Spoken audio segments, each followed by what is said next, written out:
Oh man, we gotta do some sneaky here. Beginning scan.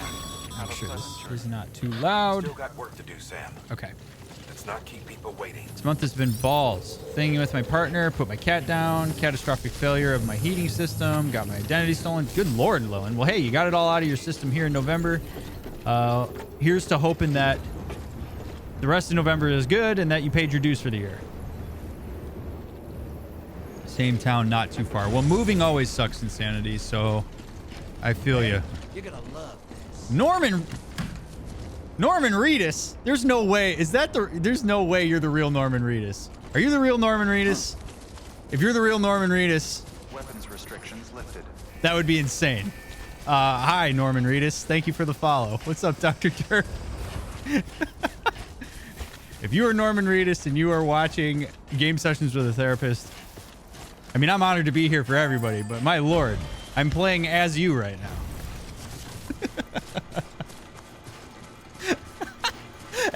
That is not a notification you expect to see. All right, Norman Reedus is following the game where you're playing as Norman Reedus. I love it. Anyway, good to meet you, dude. Thanks for the bonus stream and for all you do for being here. Def just needed to witness some good people in my life today. Well, Lollipop, I'm so glad to have you here. I'm glad you're hanging out with us. You're good people too, so I like hanging out with good people. Y'all like hanging out with good people. I'm down. We hang out with good people together. Norman Reedus with the delivery fetus. Indeed, Gio. Seriously, I'm not kidding. For those of you who didn't just see that, Norman Reedus literally just followed me. How about it? Sounds like a win-win to me. I agree, Matt. We got any of these little thingies? Okay. Matt M, how are you, sir? Good to see you. And hello to anybody who's lurking. I see you too, and I'm glad you're here also. For an afternoon of couriership and chats. I love this game so much, you guys. I can't even... Oh, man. What's up, Roslyn?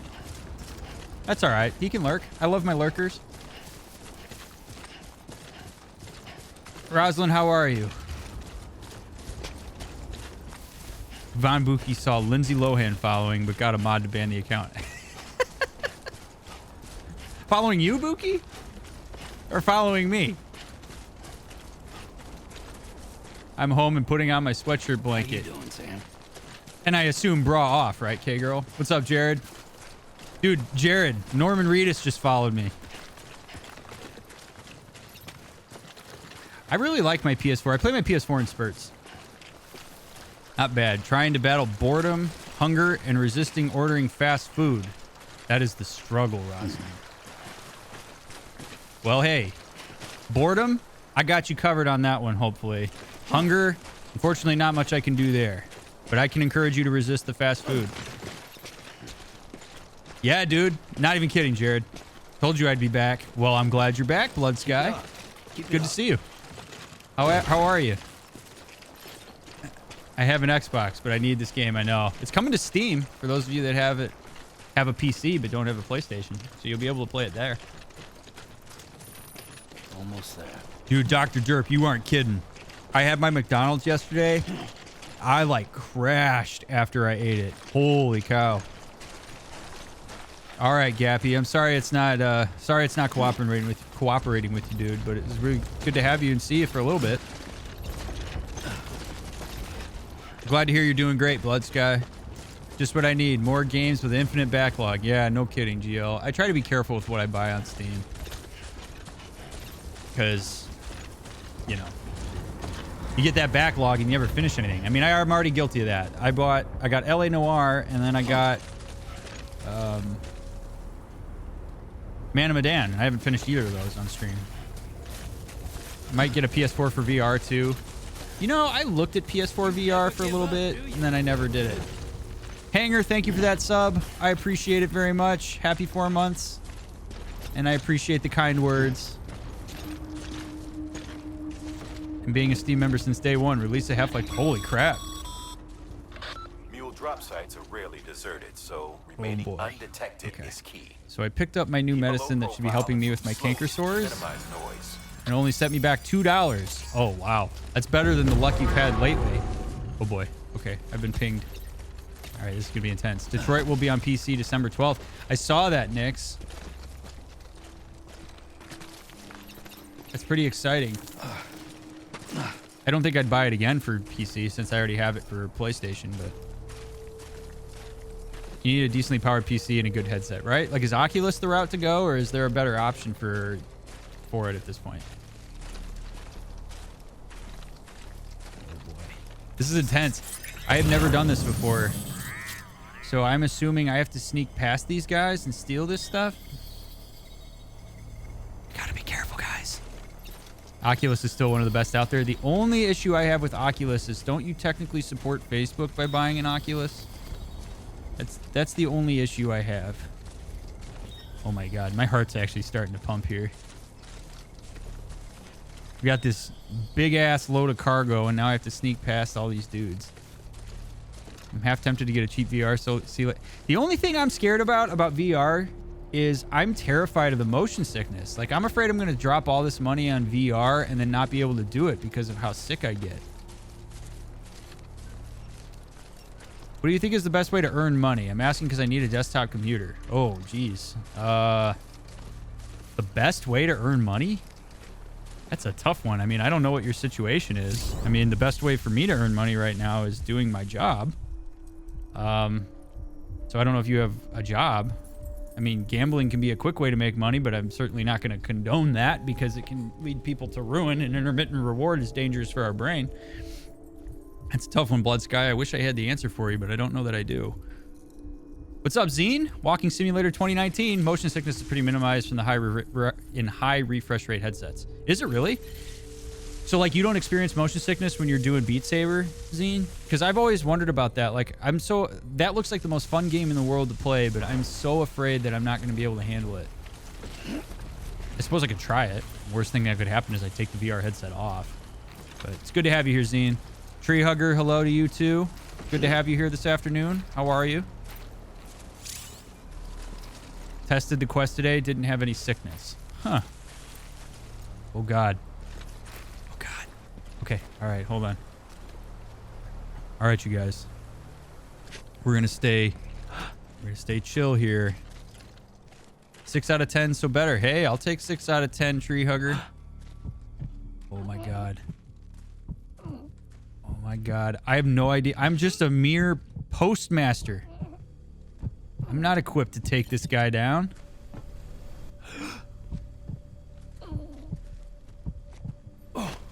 What? What's up, dude?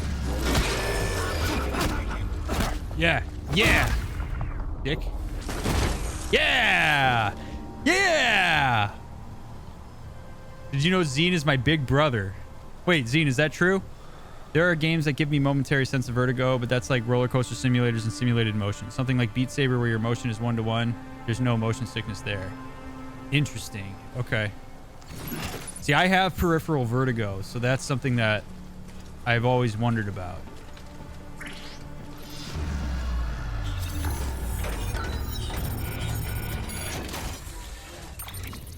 Okay, lost cargo, materials for large-scale construction.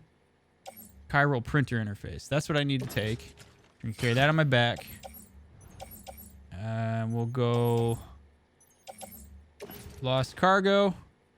Why not? Hey, let's just stack it on.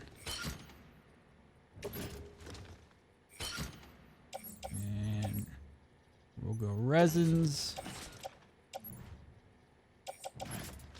Oh, God. Ooh, I don't know what to take. I don't know what to take.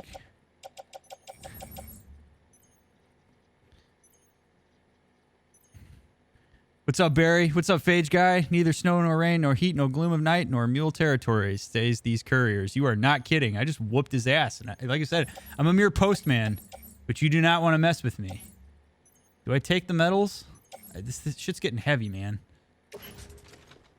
All right, well, we'll do this, and then I'll optimize it. That's good enough for me. All right, now we got to get back. Now I got to somehow escape and make sure these guys don't see me. Okay, so there's a mule over there. I got to get to that grass. Oh, God, I got to get to that grass. Go, go, go, go, go. Oh God, oh God, oh God, oh God, oh God. Cargo and get the hell out of there. You don't see me. You don't see me. This is like Assassin's Creed. You don't see me. You don't know I exist. You don't know me. Yeah! Yeah! What's up, honey badger? Woo! Oh God, oh God. Okay. All right. All right. You don't know where I am. Don't mind your dead friend. I'm over there. I'm over there. By the way, Zine, there's a really cool theory about motion sickness that I'll share with you in a second after I whoop this guy's ass. Yeah! Yeah!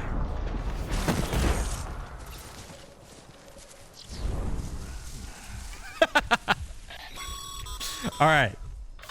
Been busy? Seems all the mules in your vicinity have been incapacitated. Okay, so Zine, there's a theory about motion sickness that the reason you get motion sickness when your eyes and ears don't align is because evolutionarily that's happening in your body. Your brain thinks that you're poisoned because that's what would happen if you got poisoned. And so your brain makes you nauseous so that you vomit on the off chance that you're poisoned, which I think is really cool. Is that just what you said? I didn't even read it. Oh. Ha! Okay, that's what you wrote. Sweet, we're on the same page. Blahman, I've been following for a few months, meaning to ask, what if nothing in life is enjoyable? Not because I think I have a syndrome or disease, but because life doesn't offer anything I'm interested in. Do I go to treatment for depression anyway? Well, so that's actually a really cool question, Blahman. I'm never against treatment. Like, I'm never against going to therapy. Even if you just need to talk it out with somebody and say, hey, I'm having a hard time enjoying things in life. I don't know that it's depression, but at the very least, it's really been a struggle for me to engage with the world. And I'd like to figure out strategies either to do that or get some empathy for that or whatever it is that might feel helpful with it.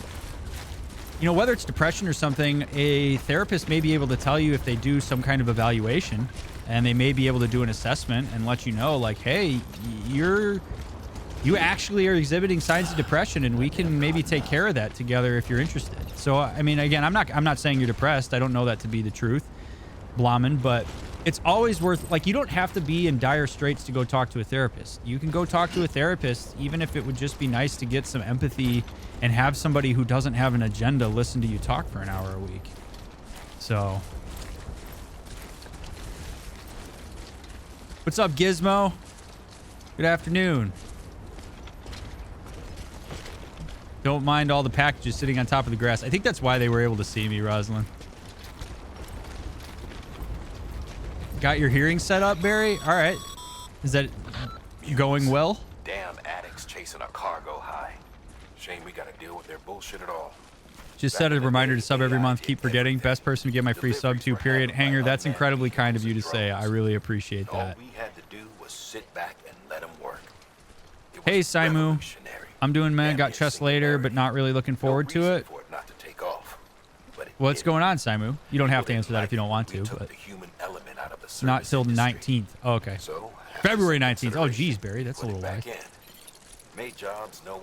Therapy can at least either clear up the why so you can better understand yourself. Sure.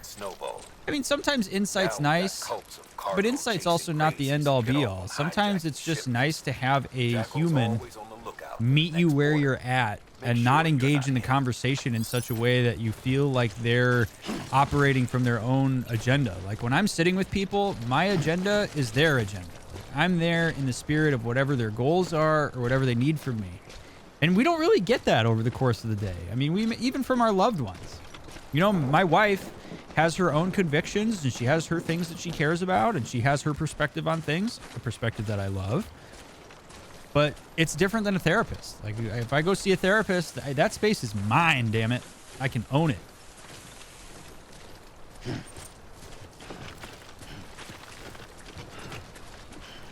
you have any particular thoughts on biofeedback paired therapy, or is it still too new to have sufficient backing in the literature? So, Phage Guy, my wife actually does biofeedback therapy. I do not, but my wife does it. She actually gave a presentation about it a while back, and not on stream. She did it in real life. And she sees a lot of success doing it. In fact, she has some clients that come in They do the biofeedback sessions in a really targeted way that are like 3 to 5 sessions long. And they really, like, it really gives them a handle on feeling their emotional experience and then working through various helpful responses for it. Because biofeedback's cool because you get to see, for those who don't know what it is, you get to see a visual representation of your physiology. And they've actually gamified that in some ways. So, for example, like Allie has a game that she can do with that where you drive a car successfully through the regulation of your breathing. So you may have an anxious experience or something that like jacks up your anxiety. And then what she would do is she would basically walk you through the process of some really mindful breathing. And you actually get to see that feedback in real time so that you can watch the way that your physiology is affecting your, like your breathing is affecting your physiology and your anxiety response and all that sort of thing. Plus you get that paired with the stimulus of direct feedback from the game itself. So you drive the car successfully through your breathing. It's really cool, and people will take to that pretty quickly, and it can have a very awesome effect. So, you know, I'm actually not super familiar with the literature on it, Phage Guy, but anecdotally, I can tell you that my wife has had a significant amount of success doing it. I mean, to the point that I've been somewhat interested in maybe starting to do it, but I just haven't pulled the trigger on that yet. I've gone to therapy, said I did something stupid and I didn't want to talk about it. I just needed to remind me in a few weeks to talk about the stupid thing I did. That's totally fair. All right. See you later, Hanger. Thanks for being here. Yeah, you bet, Phage. I'm curious. I'm curious about where that question comes from, Phage. Is that something that you've been interested in doing or have been thinking about? I always like to know why you guys ask the questions you ask too. I don't know. Maybe it's not fair for me to ask that, but I do love when you guys like pop in and ask questions like that. And I always think to myself like, huh, I wonder why that was asked. Decontaminating suit. All clear. Welcome, Sam. Hey, that was actually not too bad of a mission there. Like me getting in there, sneaking in, beating the shit out of 3 mules, getting out. I'm satisfied with how that went. We'll turn this stuff in. Gonna head out. Just wanted to say hi. Want to keep myself spoiler free. I totally understand, Barry. Totally understand, dude.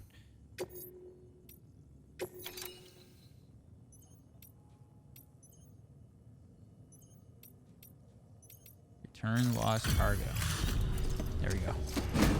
I like asking you questions and answering your questions because it comes from a truly curious and non-judgmental place. Cool. I like it.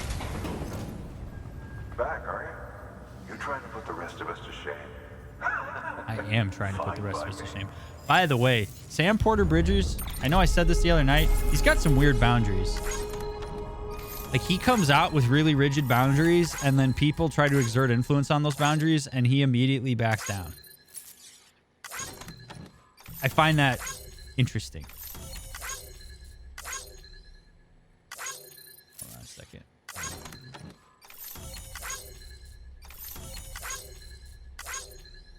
Speaking of questions, one of my good friends has been struggling through feelings of loneliness and sadness after being rejected recently. Is there anything I can do or say to try to help him through it? Just support, man. I'm telling you guys, empathy goes such a long way. And being able to just sit, ask questions, let your friend tell his story. You know, I know I say this a lot, Matt, and I say this to everybody in here. Like, it's important to remember, if you're not a therapist, you're not a therapist. So, you know, to ask yourself to respond in a way that's more than just empathy and goodwill, patience, compassion, and curiosity, I think is overextending yourself. So just listening, right? Like, people like to be able to tell their story. People like to be able to talk about what's going on for them without being worried about judgment, right? So as non-judgmentally as possible, if you can ask a lot of questions and just process it, you know, ask before offering feedback. I think that's a really useful way to engage with people too. A lot of times we feel really compelled to, oh God, a lot of times we feel really compelled to look at people who are asking us for support and just immediately give our 2 cents. I'm more of a fan of doing the like sit back and listen approach, ask probing questions, and then ask people before you give your input. So like, hey, I've been listening to you. Are you interested in my thoughts, or do you need me to just listen? That goes a long way. Basically, it's called what's called meta communication, which is like communicating about how you're communicating. That's my question because I'm nearly 40. and sit in my room on PC playing games and being a bum. I'm depressed from a lack of interest in anything I've ever done, but I don't believe it is depression that causes the lack of interest. You answered mine, I'll answer yours. I appreciate you answering that, Blahman. Like I said, you know, whether it's depression or not is certainly not for me to say. But if you're ever curious, even whether it's depression or not, a therapist will be willing to listen to you and talk with you. I'm in the process of being re-diagnosed for non-trivial neuromuscular issue, and the anxiety associated with being unable to work. Getting re-diagnosed for a getting stuck waiting around for the results has been a bit rough. I can imagine it has. My psychiatrist and I have been struggling with a good way to help me handle it. Mindfulness meditation in combination with medicine seems to be getting the job done. So biofeedback is something we've both been looking into as something else to try. If you're open to it, Phage, and your psychiatrist does it, Sam, I don't. Biofeedback is not a very invasive intervention. being what they are out there. So if you're worried about it being like too intense or too much, like generally people don't report that being too invasive to them, for whatever it's worth. You should always carry an extra. My autonomic nervous system is impacted by my disorder, so it's unclear how effective feedback would be, as things like my sweat response are already far from what would be expected. I wonder if there's a way, I don't know how this would work, Phage, but there may be a way that they could calibrate that, or at the very least establish what your baseline is.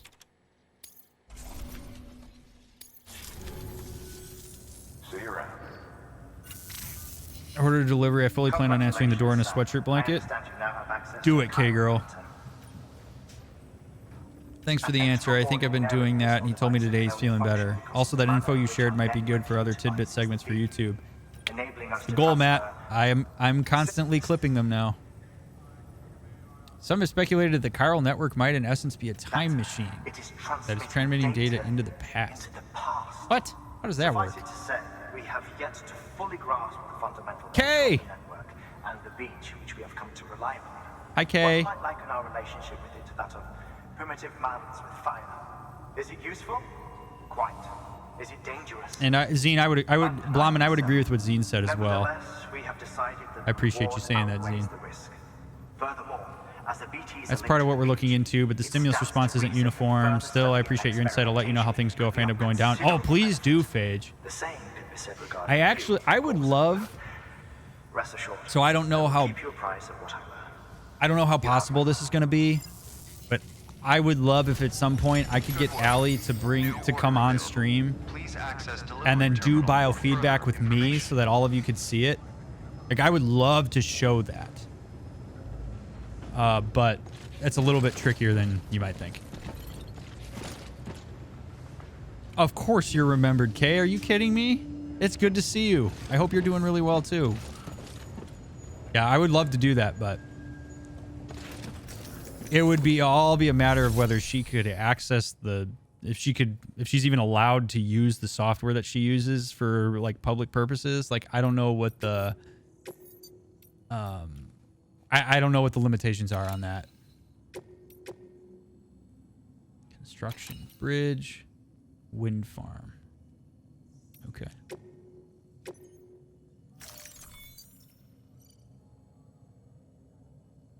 This order involves a lot of cargo. Completing it on foot might prove difficult. Accept it regardless. Yeah, let's go. Come on. What's up, Mom? Hi, Mom. We've added a Good to see you this afternoon. the foundation, after which you'll have How to are you? supply additional How are you holding down materials to that finish neck the of the job. woods that you're in? Plenty of take a stroll across one you built yourself. Give it a Blah, blah, blah. Build a bridge. Okay. Can do.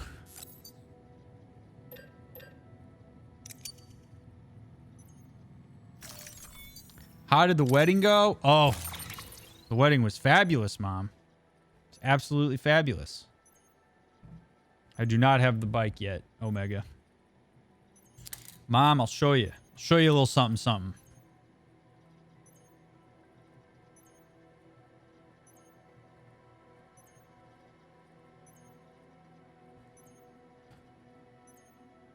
Look at that. Oh, yeah. Well, bam. What's up, Panda? Okay. Hold on. You ready?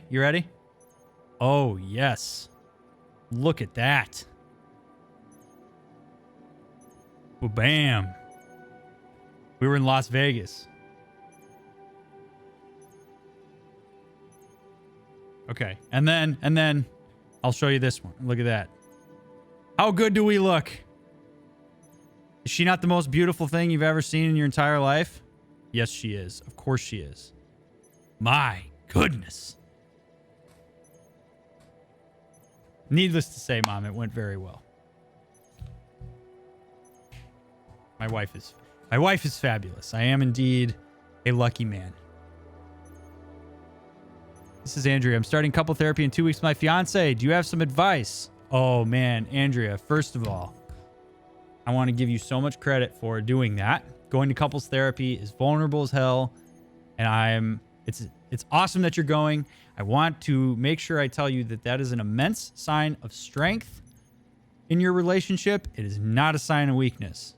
Do not let the stigma take hold. That's a huge sign of strength and says a lot about your relationship that the two of you are willing to do that.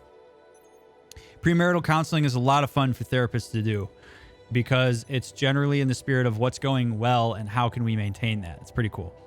Honestly, Andrea, the best advice I could give you is to go in there with an open heart, to realize that the therapist is going to work in the spirit of your relationship, and to trust your instincts.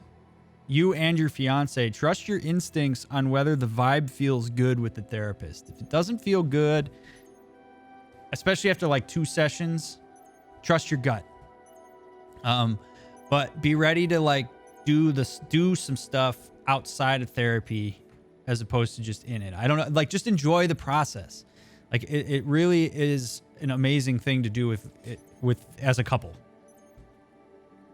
So, and know that your therapist is probably excited to see you because couples are a lot of fun to work with. That's what I got for you.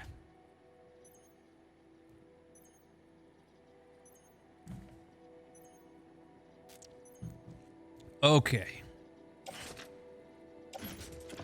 Power supply unit. 30 kg metals. Oh boy. Oh boy.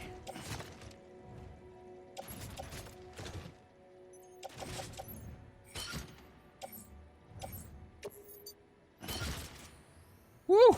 This is some heavy stuff. What the hell else am I carrying?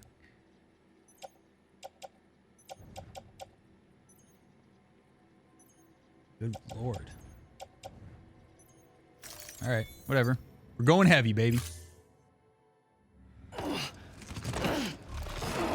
I would say that doctors only know what you tell them. Does not correlate directly to them not being able to identify a problem you haven't identified. You tell them what you're feeling, how you're doing, what your concerns are, and their education and expertise can help identify causes. That is very, very true. That's what we're here for, is to do an assessment and to be able to notice patterns, and we come into it with some idea of how these things work. Like, I am capable of diagnosing people, and I do. And a lot of time, like, the reason that we have therapists to do diagnoses is because, 1, self-diagnosis is not good, and 2, because most people don't understand how diagnoses work or how to even identify it. So that's what we're there for. Hey, vegan. Okay, Sam. Make your way to the designated construction area for the Enough bridge. materials to build a bridge. Yeah, you aren't kidding, Should vegan. already This, be in like, place. my God. With your help, we'll have the thing finished in no time.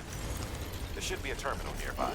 All right, let's build that bridge. Because I'm Sam Porter Bridges, making Sam Porter Bridges.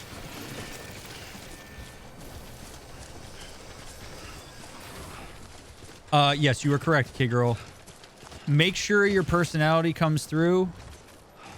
Remember that people that are selecting people for grad programs are selecting people, not drones. Have a personal connection to what it is you want to do and have an understanding of what the program offers and connect those two things.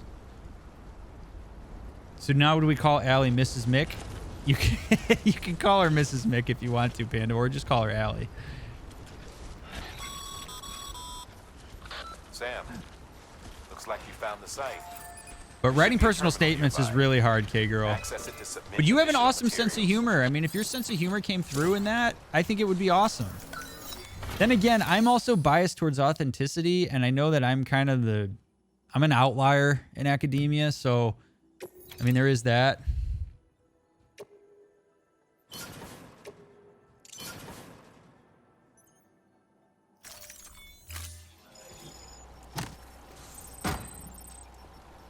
You just squirt you. Zine got me to say it. Zine got me to say it, K-Girl. That wasn't me.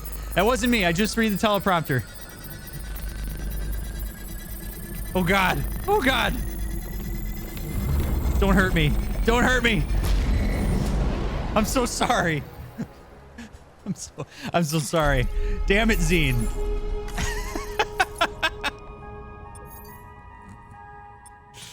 Oh, no, it was the S word, Matt. It was the S word. K-Girl literally paid me not to say that word. Literally tipped me and said, don't say that word anymore. And Zine, with his fabulous memory, remembered that and then wrote it, and then I read it. Like a knucklehead. It's the S word that Zine wrote a little while back, Mom. I'm not going to say it. You can be sure I'm not going to say it. I promised K-Girl I wouldn't say it. Keep an eye out for other spots. Nice try, Mom. Well-placed bridge. Quite incredible that I was able to fit this bridge in my cargo. Oh, man. Usually the word undercarriage bothers people too. Really? Is that... Zine, I feel like there's got to be a story behind that. How did you come to find undercarriage as being a less than desirable word for people to hear? Oh, man. I'm pretty, like... You guys think... Okay, so hold on. I need to take a vote here. Do I walk to the windmill farm? Or do I go take a rest and sleep at the building? What do you guys think? I wonder if K-Girl throws out all the boys' towelettes at her job, or if she changes the name with a Sharpie on every packet.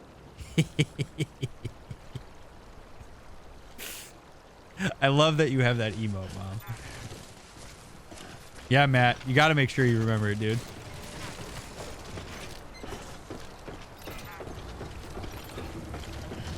Undercarriage. Undercarriage. I hope this guy is a good chiropractor. Yeah, no kidding, Dr. Dirt. This isn't even the most I've ever carried. Oh, God. Oh, God. All right, we're good. I'm probably the first ever to make that joke. Hey, as far as I'm concerned, you're the first one in the stream to make it, Dirt.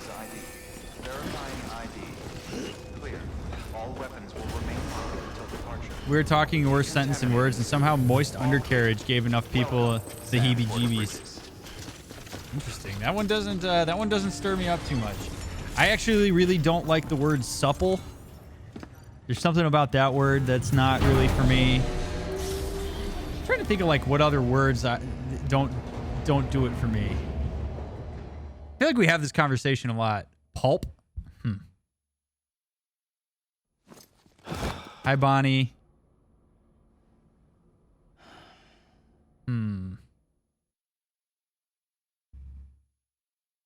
What is it? Oh, man. I don't know. It's one of those things where, like, next time I hear the word, I need to make sure that I, like, write it down and be like, this is a word I don't like. Good morning, Sam. I know there's a lot of people that hate that when people take a drink. This is one that Allie hates. So Allie hates when people do this.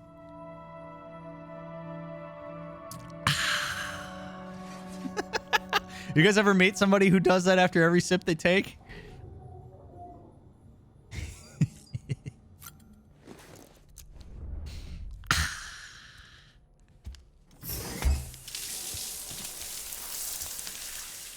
I never quite understood how people can hate words. It's something about the auditory processing of it. She cannot watch Bunny on YouTube. I don't even know who is Bunny. My grandfather used to do that. We'd give him such a hard time. Or like when people look at their drink after they drink it and they're like,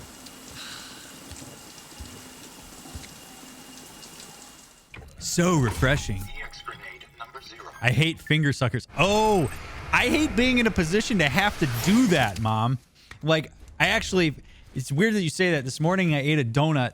It was a glazed donut that had chocolate on top of it. And it like leaves the glaze all over your fingers. And then the donut place has the worst napkins you've ever used in your life. So when you do it, it's like all it does is just moves the glaze around your fingers. It doesn't actually absorb the glaze. And so I was put in the unfortunate position to have to lick my fingers this morning. And I hated it. I hated every second of it. My father slurps before every fruit bite. Wait, what? How does that work, vegan? Like slurps before a bite? Sometimes my drink is more interesting than the people I'm around. That seems fair. Hey, what do you say we slam a monster, huh?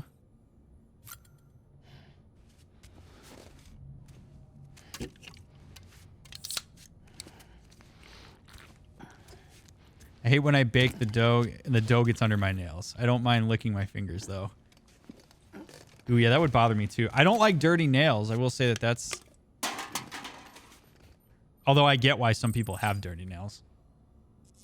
I'm gonna put on these sunglasses. I can't believe I haven't been wearing these.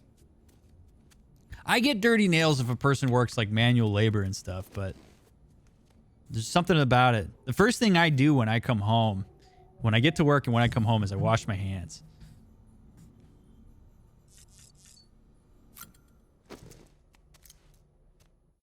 My inability to burp makes me too uncomfortable. Wait a second. Is that like an actual biological thing, K-girl? Or are you just saying you like don't like burping, therefore you don't do it? Oh man, how much cooler do I look with these glasses on? Norman is sexy AF with these glasses on.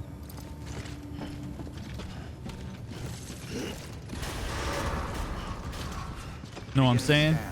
Have a pleasant journey.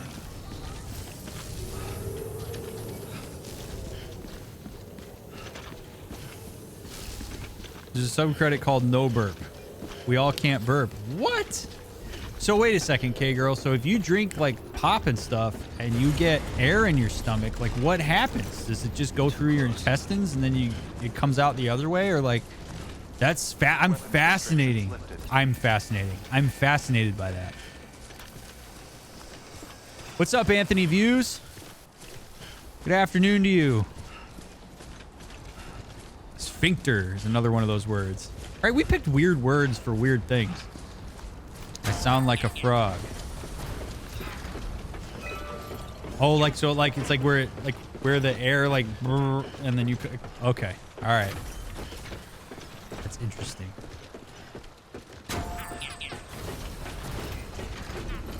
Sphincter? Hardly know her.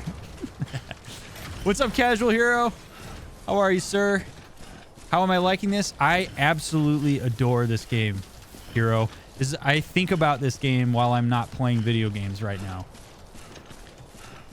Like every time I have a gap in my day, I'm thinking like, oh my God, I just want to traverse this gorgeous, beautiful world. I don't know why I like it so much, but there's something about just the minutia of it, how tedious it is, yet how simple, that I absolutely love. It's also a perfect game to stream because I have so much downtime that I can sit here and chat with all of you. Have you nicknamed your BB? His name's Cletus, Anthony. That's what I started calling him. Uh-oh. I have a feeling there's going to be rain up here and that this is not going to go well. It really is, Zine. Like, I absolutely... It's just... I love it. I really love it. We did bring a ladder. Is that foreshadowing for me, Vegan? Did you hear Death Stranding has been nominated for Game of the Year? I did not, but it's certainly on my list. It's Cletus the Fetus, gamer. Oh God, yep. See, we got BTs. We got BTs and we got rain. Spooky, spooky. I'm not feeling good about this.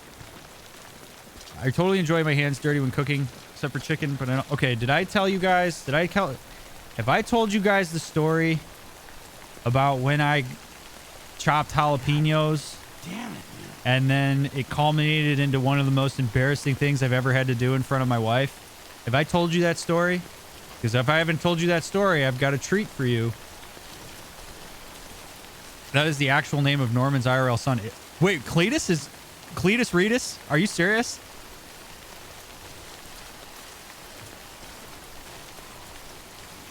You want the story? Okay. Okay, so we'll tell the story as we make a short little walk in the rain here and avoid the BTs. So I was making salsa one day, as I do on almost a weekly basis. As I was making salsa, I was cutting jalapenos, which is one of the star ingredients of the salsa. Also some serrano chili peppers. I cut with my bare hands because, you know, who likes wearing gloves? I like to feel what I'm doing. And I love me some jalapenos and serranos. All right, so I'm doing my thing. I'm watching some TV. I'm making some salsa, chopping some jalapenos. Good stuff. Make the rest of the salsa. By the way, if any of you want to know how to make DrMick's famous salsa, I think I got a link for it. I did a food tutorial here a couple months ago. Well, as one does when they happen to be itchy, I happened to just casually reach my hands down my shorts, give an old scratcheroo to the old scrotum. Didn't think anything of it. Didn't really worry about it. Went about my day.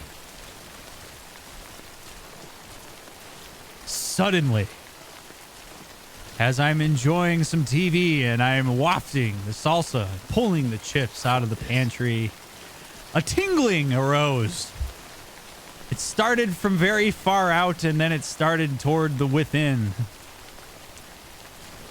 And I felt, oh my God, it was the most miserable thing I've ever experienced. My wife is in the living room. I'm trying to be a hero. I'm trying not to admit what it is that I just did. But I'm obviously wincing in pain, and I am like walking weird. I'm walking like a guy who just got off from riding a horse from LA to Vegas. And I got spurs on and chaps, and I'm like walking like that because, oh my God, it hurts so bad.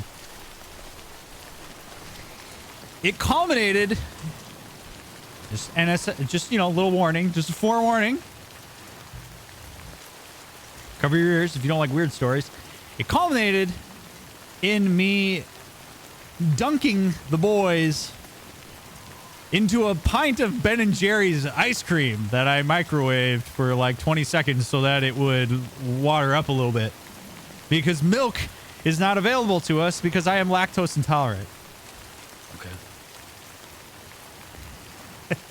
So I will never look at half-baked ice cream the same.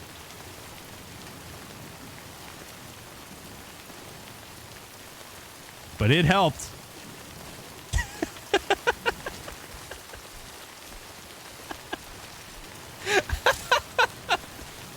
A shower would have worked. You know, I know. But somehow I overcomplicated, Zine, in my panic. And I always say, calm people live, tense people die. And my dumbass panicked and stayed tense and dipped my balls in Ben & Jerry's ice cream instead of taking a shower and soaping it down like I should have. Like, I mean, I could have just used Dawn dish soap. But nope. Me and my infinite wisdom, my 9 years of college, the culmination of 29 years of life experience led to that moment.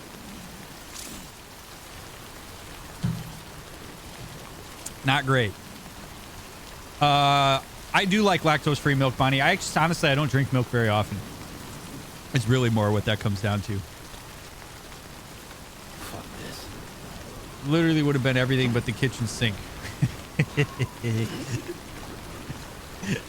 It was very embarrassing. But it's one of those moments where you're grateful that you're so close to your significant other and that you can go through life's trials and tribulations such as that together and not experience the pain of judgment. I can't really tell the difference between regular and lactose-free. My stomach can tell the difference. Why do I keep falling over? Is it because of the wind? Oh shit, the wind is actually blowing me over. I did scream for ice cream, Gio. So not quite as personally embarrassing, but somewhat similar. I was eating some nachos with jalapenos and inhaled, coughed the wrong time, and got a chunk of jalapeno up the back of my throat towards my nose. Oh my God. That would be awful, Zine. There we go. It really is, John. It's exactly like that. Reminds me of the Kids in the Hall skit. I'm going to dip my balls in it from a few years ago. Pretty much was. Thanks for the 13 months, Garnar. Much love, my dude. I can't drink normal milk anymore. I got used to the sweet taste. Yeah, and lactose-free doesn't leave that, like, weird, like, sugary, sticky aftertaste in your mouth, in my experience, which I really like. Oh, God. Come on. Come on, Sam.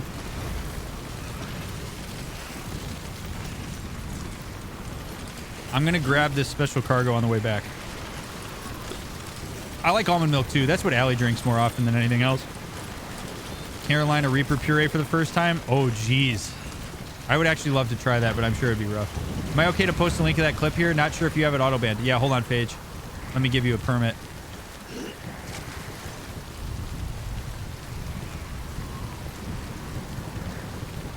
All right. Post away, Phage guy.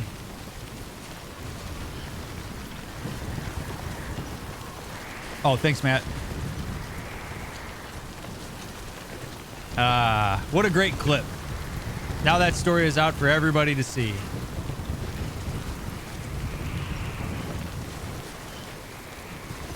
How close am I?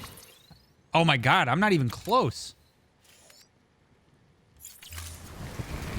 All right, we're gonna keep slogging in this awful rain. Oh boy. Oh God. Oh God. Oh God. Oh God. Oh God. Get your grip. Get your grip. All right.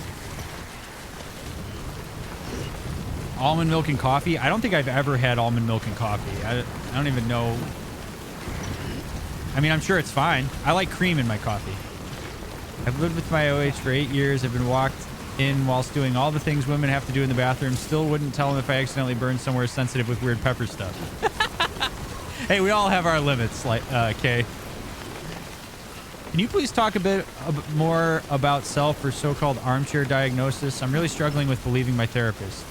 Proven research and to some extent myself about what are and aren't my issues. But my boyfriend and his support group really push that everyone who has ever wronged them is a narcissist, bipolar, borderline, sociopath, and otherwise immoral, fundamentally flawed person with no integrity. So Lollipop, I really appreciate that question.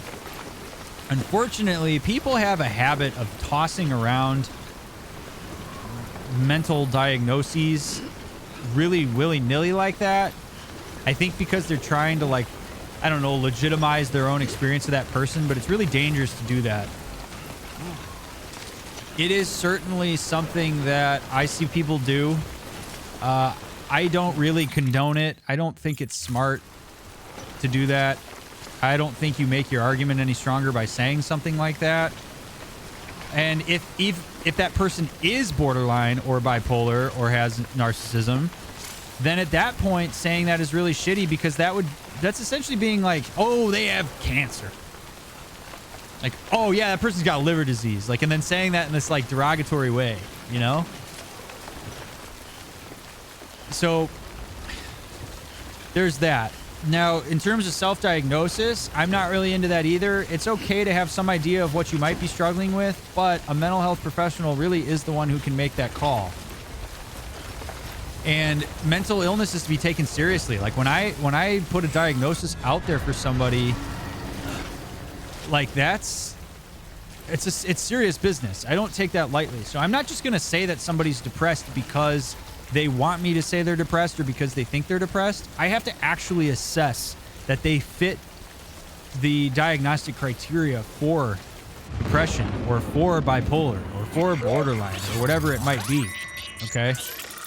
And so, yeah, like what Zine said, like, you know, when people say something like, oh, I'm so OCD, they don't realize that OCD is utterly debilitating.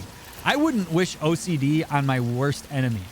OCD is a truly horrific thing to have to work through. And I do not envy anybody that's got it. So when we throw those things around casually, I mean, we're minimizing very real experiences that other people have. You know, people like to say, oh, that person's narcissistic because they just think, okay, like there are people who are confident. There are people who are arrogant even. That does not mean they're narcissistic. Narcissism is a very like extreme thing and has diagnostic criteria attached to it. It's not something you just say somebody has because they happen to be confident at some point. OCD is utterly debilitating. ODD, same way, Honey Badger. Like, that's something that has to be diagnosed. You can't just willy-nilly say something like that. I mean, I guess you can say something willy-nilly like that, but I don't condone that. Hey, Lemon.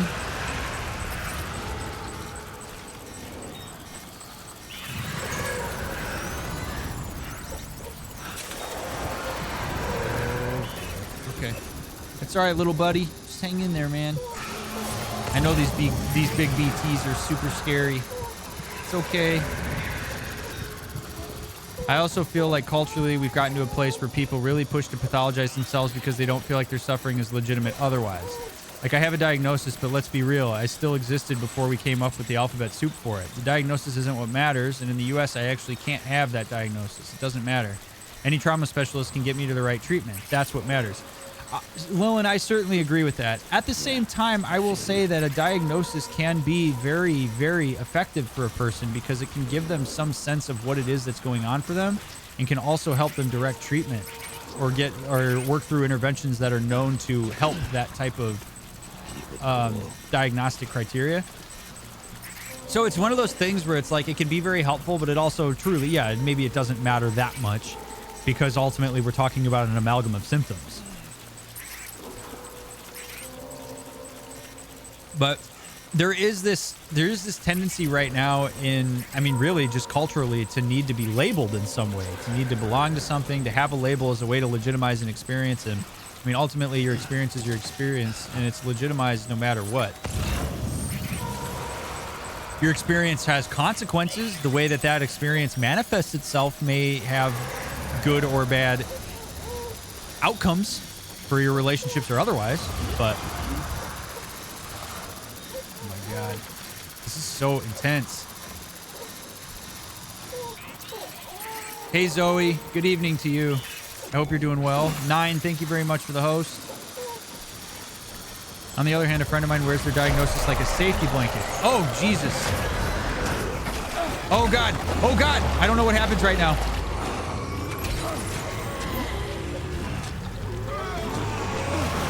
Whoa. Whoa. Whoa. Go, go, get out of here. Get out of the sludge. Ah! Ah! Run. Look at all the handprints on me. No wonder I don't like being touched. Holy crap. Ooh, ooh, ooh. Okay, all right, all right. Holy crap. That was intense, y'all. But we made it. Talk about safety blankets and you almost got snatched up by a BT. Yeah, right? You need the grenade you get when you pee. I really do. Wait, is that what you do? You throw your pee at them and then they go away? Humanity had to scramble like rats fleeing a sinking ship. But there's nowhere else to go. There's no future living like this. If we're to survive, we need to find another way. A way to overcome the BTs, the Death Stranding, the whole damn mess. How cool are my glasses? They just want my glasses. That's all it is. Those BTs, they're just like, damn, Norman, you look good, man. Where did you get those? Were they on sale? Peeing on people is usually a good way to get them to leave you alone. Or turn them on, if that's what you're into. Your blood can send them away. Well, I hope that they don't mind tarnished cargo.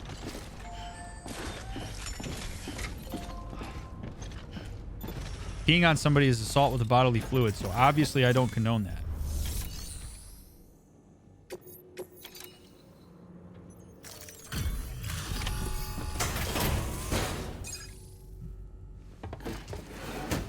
Yeah, deliver that power supply unit, baby. We made it. Thank you. With this unit, we should be able I have to no power idea the what would center happen of the if those BTs get me. Other places too. If it Scares works. me. They're scary. Here's hoping the UCA can put our electricity to good use. What a shitty day outside. Mind if I have a look? This is a great chance for me to say how much I appreciate all of you being here and hanging out with me this afternoon. There's plenty of ways you could spend your time. You're doing it with me, and I love it. So thanks for being here. Whether you're lurking or chatting, I appreciate you.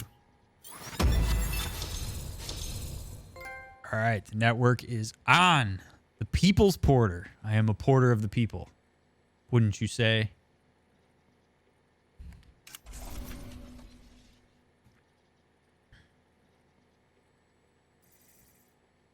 Casual, were you playing Final Fantasy VII the other day?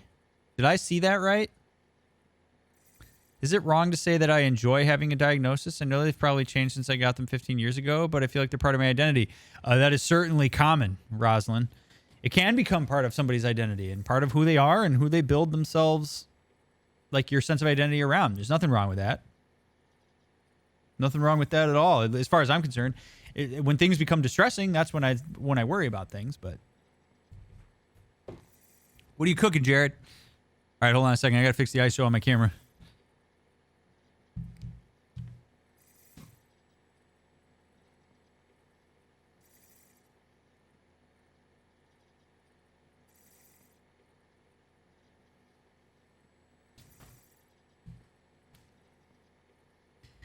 Okay. Final Fantasy 8. Okay, I never played 8. Talking about pee and poop grenades. We are Omega. Because you do that in this game, apparently.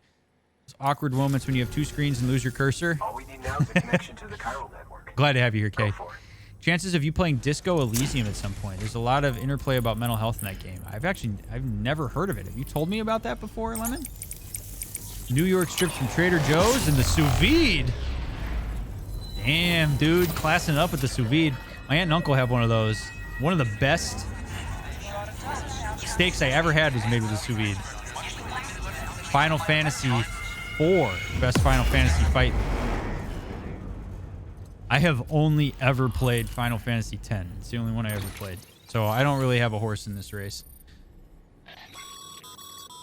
Network bandwidth is a limited resource, and every structure you build consumes it.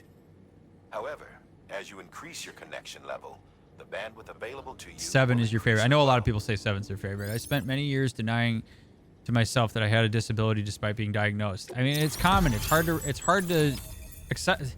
So here's the thing. I think part of why it's difficult to accept that for some people, I'm not saying this is the case for you, Honey Badger, but like, it's because there's so much stigma attached to it, and because people don't take it as seriously as they do. Like, you don't really ever hear, I mean, you do hear people denying like a cancer diagnosis and stuff like that, but like when people get like a mental diagnosis, I often really struggle with that because it's still something that carries a significant amount of stigma.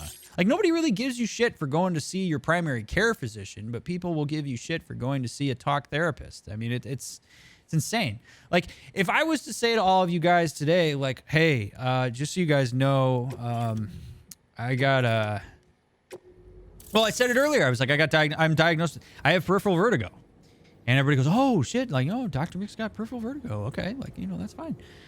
And nobody really bats an eye at that when I say it. Everybody just goes, oh, like, what's that like to live with? Oh, my God. And they get really curious about it. And then if I go into a space and I was like, hey, and this is not true. I'm not diagnosed this. But if I was like, hey, yeah, I'm diagnosed bipolar 1. People don't take that the same. Or if I say like, hey, I'm diagnosed schizophrenic, and it's in part because of how bad representation is of different mental illnesses. Like, when you have shitty representation, that's all people have is their template to understand a thing.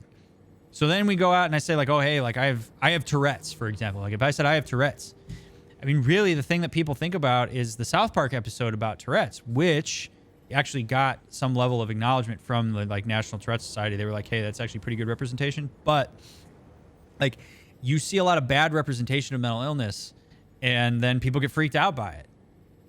And they think that it's just this whole nightmarish thing, and then you hear about people bitching all the time about people they know who have a certain mental illness or whatever.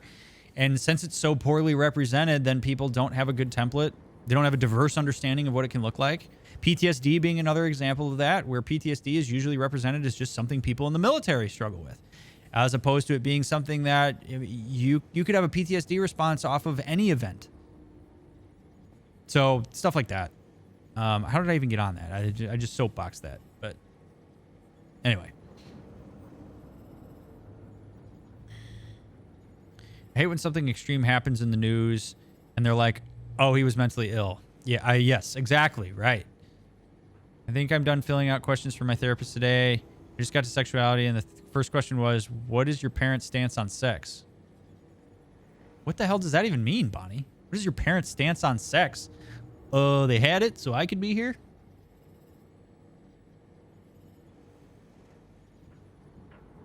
I have an OCD diagnosis. It's not who I am, and I work hard to do my best to explain some of the things I've done, but he doesn't like. I'm working on in therapy, but they tend to dismiss what I feel like and more legit reasons for my thoughts, experiences. OCD, life experience, just some regular human life stuff. But that they view that as victim blaming or blame shifting because they consider us narcissists, and of course that's what a narcissist would do. Yeah, see, that's such a shame, Lollipop. I think, too, with mental health diagnoses, there are usually comorbidities, and general public then sees them as a list of complainers and snowflake. Right. Right. But would you ever call a cancer patient a snowflake? Oh, look at you on chemo. Like, really? Really? You're going to get sick? You're going to throw up again? Really? My God, what, you can't put weight on? Losing all your hair? Oh, geez, you little snowflake, you can't handle that? Nobody does that. If you do that, people would look at you like, whoa, like, what are you doing? Because, like, most people know somebody who's been diagnosed with cancer or, like, have it somewhere or know somebody who knows somebody. But it's the same thing with depression. It's the same thing with anxiety. Yes, people are accountable for managing it and for doing what they can to, be productive and engaging in all these things. Like, I get that. Cancer can make people do weird shit, too.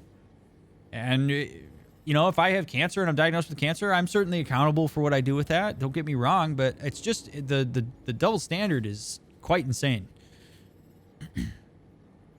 It's your brain we're talking about. The most important organ you have.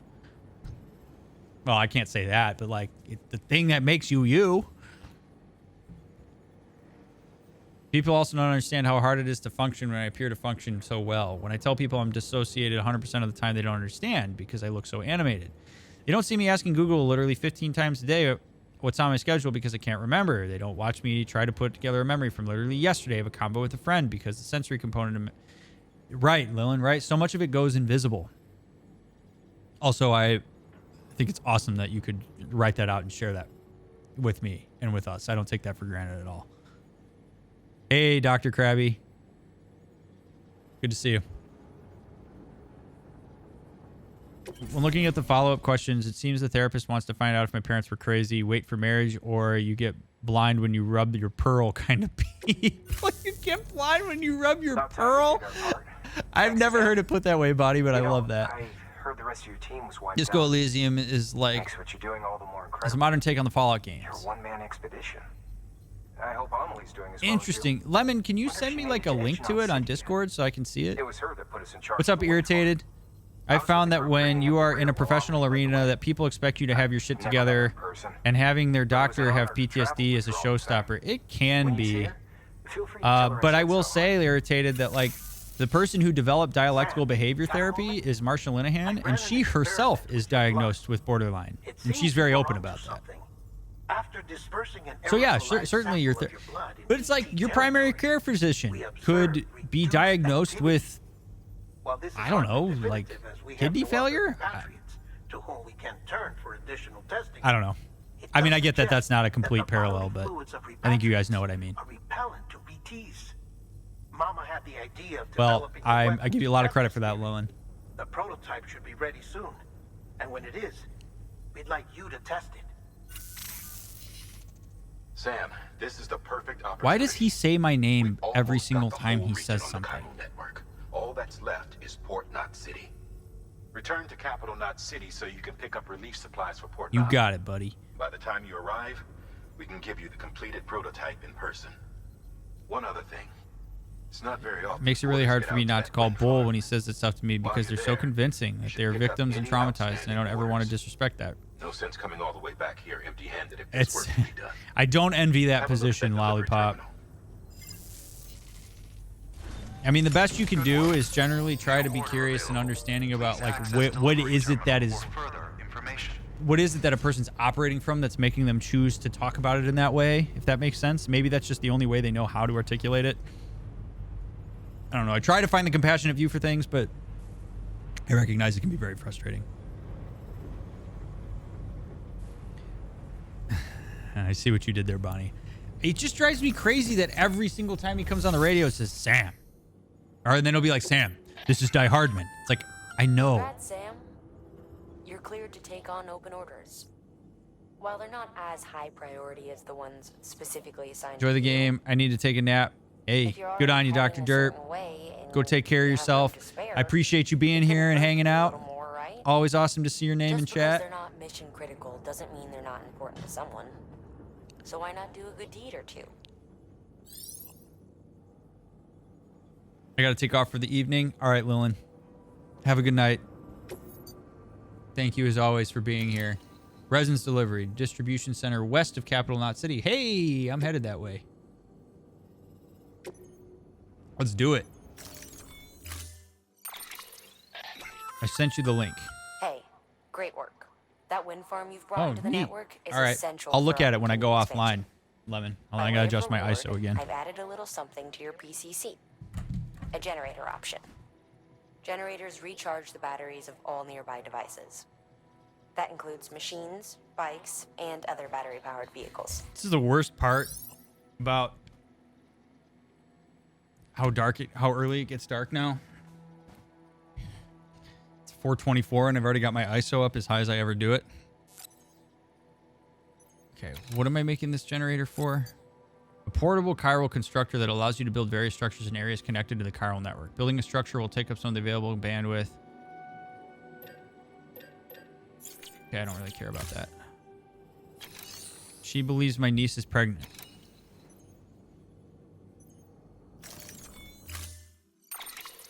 The bike? Wait, oh, is that what I... Bridges boots, level 1.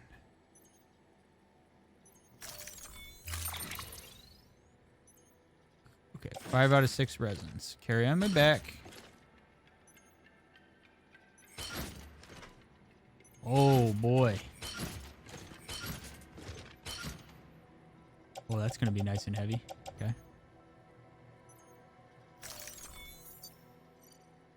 All right.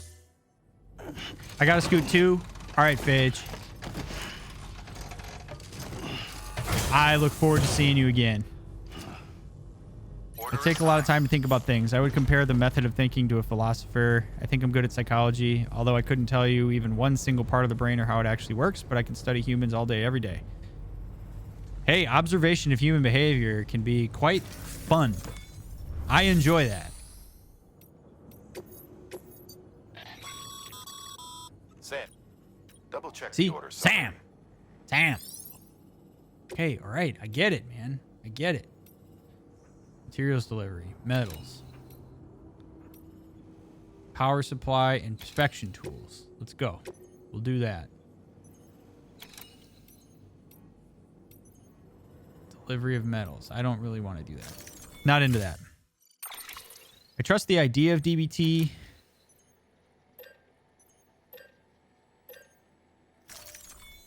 Therapy is designed by somebody who has what I have to help people who have what they have. Way more than a GP who's never had a migraine prescribing treatments for migraines. I believe the GP understands the medical science of migraines, but it's not the same as the person who developed DBT because she developed it with medical science and experience. I have no idea whether that's irrational, but it kind of makes sense. I mean, it makes sense to me, Kay.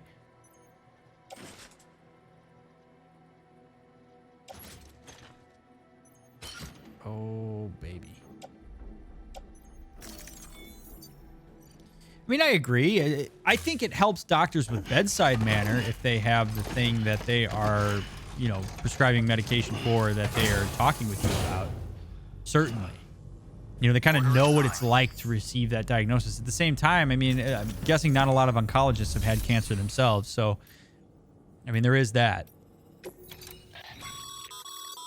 By handing over excess materials to a facility.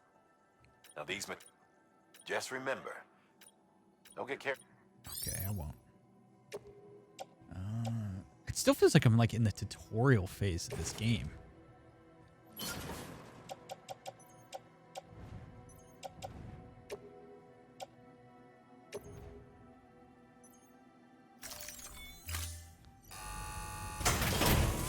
Right? You like my glasses, gamer? I like them too. Delivering Humans are weird, but that's not inherently a bad thing. We're just like animals. I mean, we do a lot of the same thing animals do. People don't like when I say that, but Thank you for your continued support. that's why I love studying human development. Because studying human development gives you a lot of insight into people's behavior, especially as they are developing, like children and old people and stuff. I was actually having a really cool conversation the other day with my mom. And one of the things, we were talking about development, and we were talking about, so my mom works in a life care facility. So my mom works with like old people who have had like strokes and stuff, and they need to rehab before they can either go home or go back to whatever, like nursing home they're in or whatever. So my mom is always working with that population, and she was talking, she talks a lot about how the adult children of those elderly patients often make things worse because they keep trying to talk about what their loved one was like.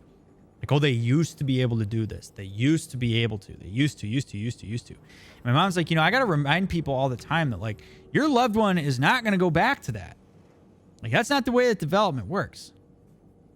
And it got us into this really interesting conversation where I was talking about, like, if you put development on a bell curve, where, like, you have children over here, and then it goes up, and then you have the elderly over here, or I guess, like, for the sake of the Twitch view, I'm going to say, like, you have children over here, and then you have the adults, and then you kind of go back into late life in terms of development, that it's the people in the middle, like at the top of that bell curve, that tend to make things worse for the people on the edges because they don't understand development. They don't understand the way that development works. So what you see is like adult parents who treat their children like little adults and basically treat them as they would if the children had the same kind of perspective and experience and all this stuff that adults do. And so they interact with them in such ways that try to push them past where they are developmentally.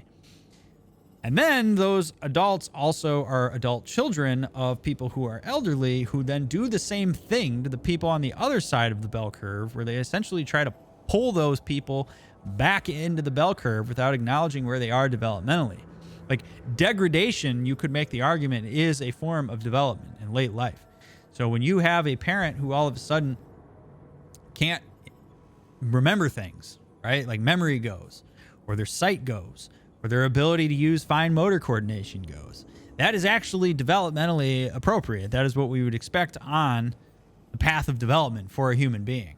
People try to yank them back to adulthood, and it ends up constraining their ability to do what they need to do because they're trying to force them into a development that they're not capable of anymore. But anyway, that's just a long, like, little diatribe of, I find that to be very interesting, which is why I love human development and why I love talking about it, because that way people can understand when something is developmentally appropriate, even if they don't like it, and then they know how to interact with it because you can teach them how to interact with it and help them recognize that this is exactly what we would expect in this scenario. If that makes sense. So, I don't know. I'd be interested in all your thoughts on that.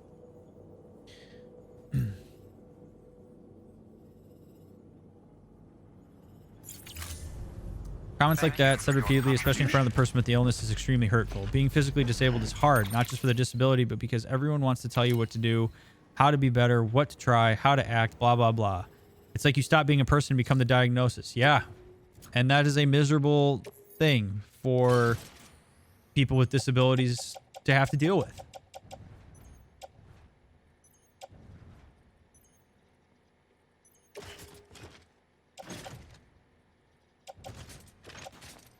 Put that on. Go ahead and offload those boots. All right, we're good.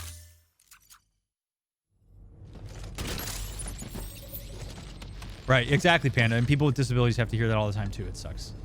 The struggle is real. I've been in weekly therapy for 13 months and just lost my second therapist because she considers her behavior abusive. I know I have to tell him, but I know everything his group believes will reinforce that. Of course, he thinks that because she's X and is not valuing the suffering I'm causing him. Really a loss for what to do to help him and myself.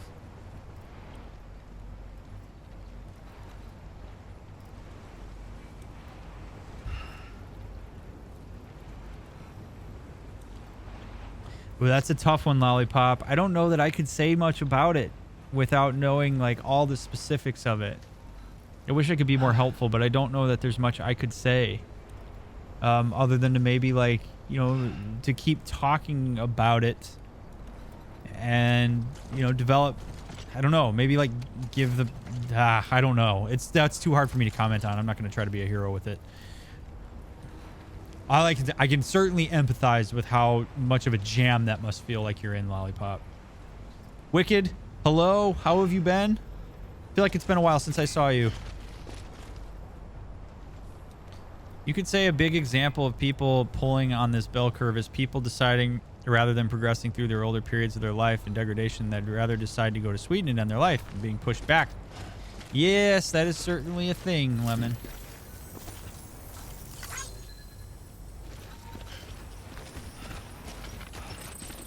Unfortunately, honey, you know, that's one of those tricky things because sometimes a disability does call for people to treat you differently and to assist in certain ways. But I know that people are afraid that they will often be seen as their diagnosis rather than the person with the diagnosis. And having to remind loved ones of that, I think, is super important. I just hate that that has to be, like, that's something that people have to do. Hi, nobody. Well, you're in luck because I'm playing it. How are you and the little one doing? Oh, boy. Okay, so we're going... So I got to go to Distribution Center West and then back to Capital Knot City. All right, we got a long walk ahead of us, peeps. Long, long walk ahead of us. What do you say, Glasses? Let's do it.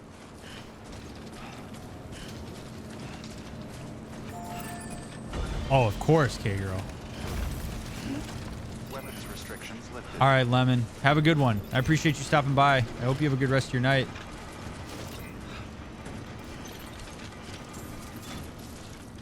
She's the light of my life. How are you enjoying this so far? I love it. Nobody. I absolutely love it. I'm having a fabulous time playing it. What am I picking up? Crypto bite required. Oh, crypto bite. It's like those little wormy things.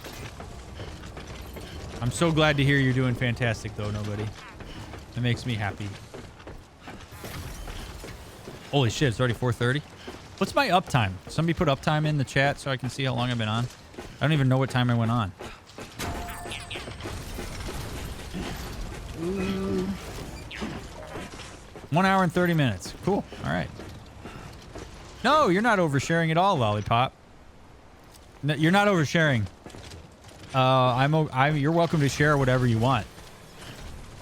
Can you explain what EMDR is? I can't explain it without sounding cynical. Without sounding cynical? So basically, it's a way. EMDR is I always do this. Eye movement desensitization and reprocessing. And it's essentially where a person is guided through their trauma while the therapist redirects their eye movement. And the idea behind it, I do not do EMDR, so this is a very oversimplified explanation of it. The idea is that the eye movement gives a person some degree of control and also preoccupies some parts of their brains while they're reprocessing the trauma. So it's like a way of forcing the person to be present, but also to be attending to what was going on. And then while you're doing that, the person is then being moved through the process of reprocessing the trauma in such a way that they kind of reintegrate it into their sense of self in a more healthy way, and in a way that essentially leads to no longer re-traumatizing by engaging with the traumatic thoughts. It's kind of the simplified version of that. And you're welcome to add to that, K-Girl, if you like. But there's a lot of evidence coming out for it. A lot of trauma therapists are moving in the direction of getting certified in EMDR. If you're a person who's interested in that type of thing and want to see a therapist who is able to do EMDR, please, please, please make sure that that person is certified to do it and is not just saying that they do it, because it's very delicate. You get distracted while talking about shit you don't want to talk about, then afterwards your therapy hangover is 300 times worse. I mean, that's not entirely wrong, K-Girl. It's an intense... it's not wrong at all. It's an intense experience. What's up, Bart? I hope you're doing well. So whether you dissociate, Bonnie, is dependent upon the trauma and your response to it. There we go. So some people may move towards dissociation, but the idea of EMDR is to engage you in such a way that you hopefully do not dissociate, or that you see yourself as having some level of power over the way that you are attending to the thoughts. I've been doing really well, Bart. And I'm enjoying this little bonus reasonable hour stream today and hanging out with everybody. It's been a good time so far. Hello, Kayla Jean. On the bright side, I didn't go to the bar afterwards. The way my therapist explained it to me is that it's a refiling system. You have to go through your memories, and the lights help you file a long-term memory so that the intrusive thoughts stop. Also simplified by saying intrusive thoughts. So... also, the thing about that, right? The reason that you're doing the reprocessing is because when people are post-trauma, I know I talk about this a lot, but when people are post-trauma, they often try to integrate their experience into a pre-trauma schema. And that can be re-traumatizing in and of itself. So the idea of EMDR is that you occupy the prefrontal cortex in such a way that you're able to access that data, that experiential data, in a more raw way. And then you're scaffolded into making sense of that and basically accommodating your experience and in some ways assimilating that experience into a new set of expectations that are a little bit healthier and also don't take you off in a really difficult direction. Omega, thank you very much for gifting that sub to Gamer. I really appreciate that. It's incredibly generous of you to do. Anyone want to be the best and send me 900 so I don't have to use the bonus for my tires? Oh man, Kayla. What happened with your tires? I hate buying shit like that, so my heart obviously goes out to you having to spend money on that. Alright. Up the mountain we go. I had no idea something like that existed. Interesting. I was reading a spiritual book about moving your eyes in an infinity loop, and I thought it was bullcrap, but maybe not. The thing is it needs to be done with the help and assistance of somebody else. Like you can't do EMDR to yourself. It doesn't work that way. You really need a therapist to help you do that. This is actually the first place I've been willing to share my diagnosis because of the generally negative perception of BPD. But then everyone here is in a similar position or non-judgmental, which is why I keep coming back. That's a lot of what I've been away for over a month, but felt like it was worth saying. Hey, I appreciate you saying that, Kay. And I love that you feel comfortable being able to talk about that stuff here. I don't take that for granted at all.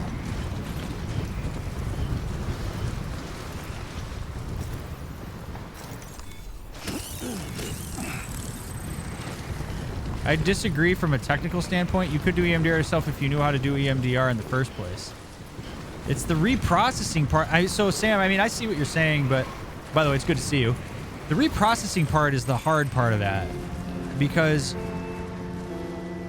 I mean, it would take a really significant amount of effort and insight to be able to reprocess in such a way that's going to be like effective. So I don't disagree. I just, boy, is that tough. I don't know that I've ever met anybody that has ever been able to say to me that they could do it. What causes repressed memories and how do you remember them? Well, the brain has a really fascinating way of trying to make sure that you are okay. And so sometimes the brain has a way of being able to lock things away so that you don't have to attend to them because it's too distressing to attend to. I mean, from the perspective of like the assimilation accommodation view of trauma, it's essentially a way to make sure that you can just keep going with your assimilations and maintain certain schema. But what uncovers them is often some kind of stimulus, some sort of like input stimulus that the brain associates with whatever it repressed. will call to mind that memory that's been locked away. But it's usually I mean, it's hard to say whether repression is a active or passive process. For some, it's active. For some, I think that's just what their brain does in order to cope with the trauma.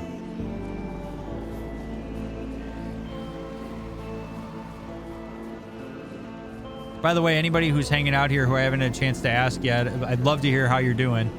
It's really good to have you guys on board this evening.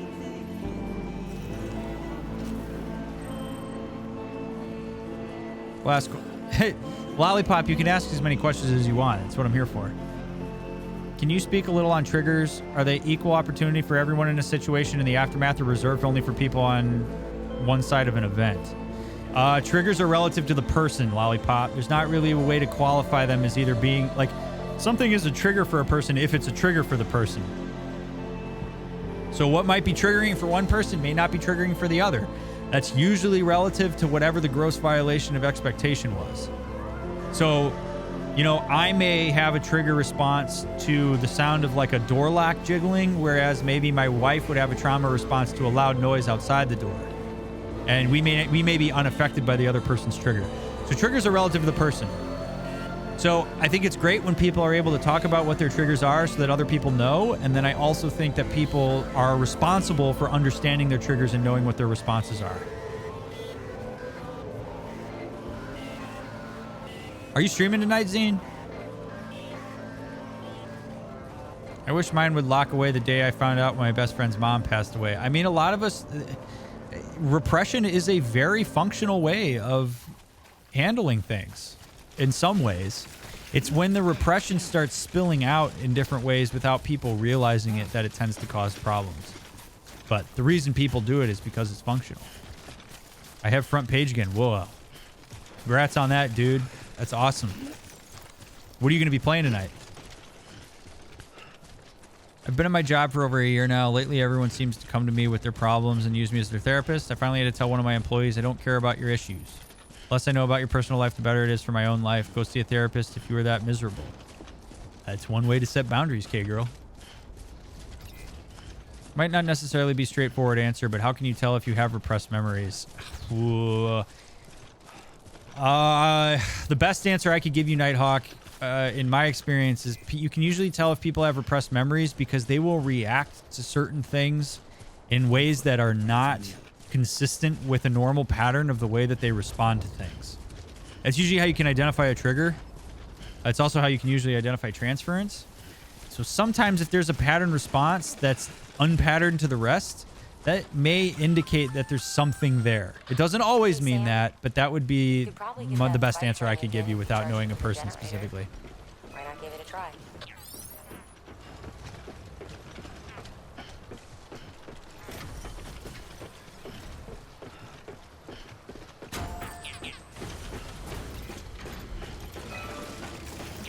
Minecraft. Front page stuff is about Twitch highlighting Minecraft creators, so I sort of have to stick to that. Ah, okay.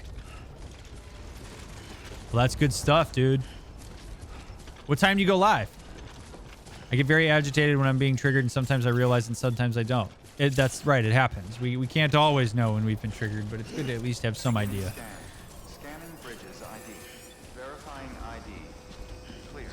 All weapons will remain locked until departure. Cargo verified. Thank you. All right, so we'll deliver some stuff. We'll take a nice little nap, and then we'll go to the capital city. Can you give me an overview of transference? I want to understand a little bit more about that. Absolutely, Zine. Let me make this delivery, and then I will be happy to explain it.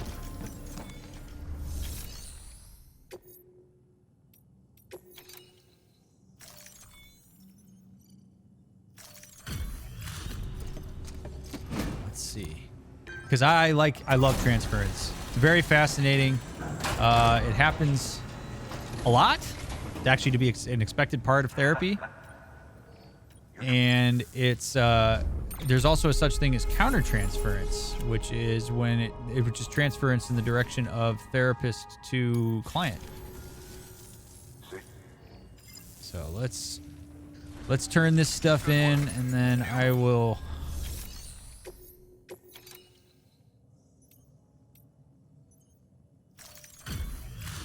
pretty sure I get the bike now, right? Beautiful. My big trigger is people cheating on someone. My dad walked out on me and my mom for someone else, and he's been... Yeah, well, that makes sense, Kayla, right? So you have an experience that informs the way that you make sense of the present. Okay.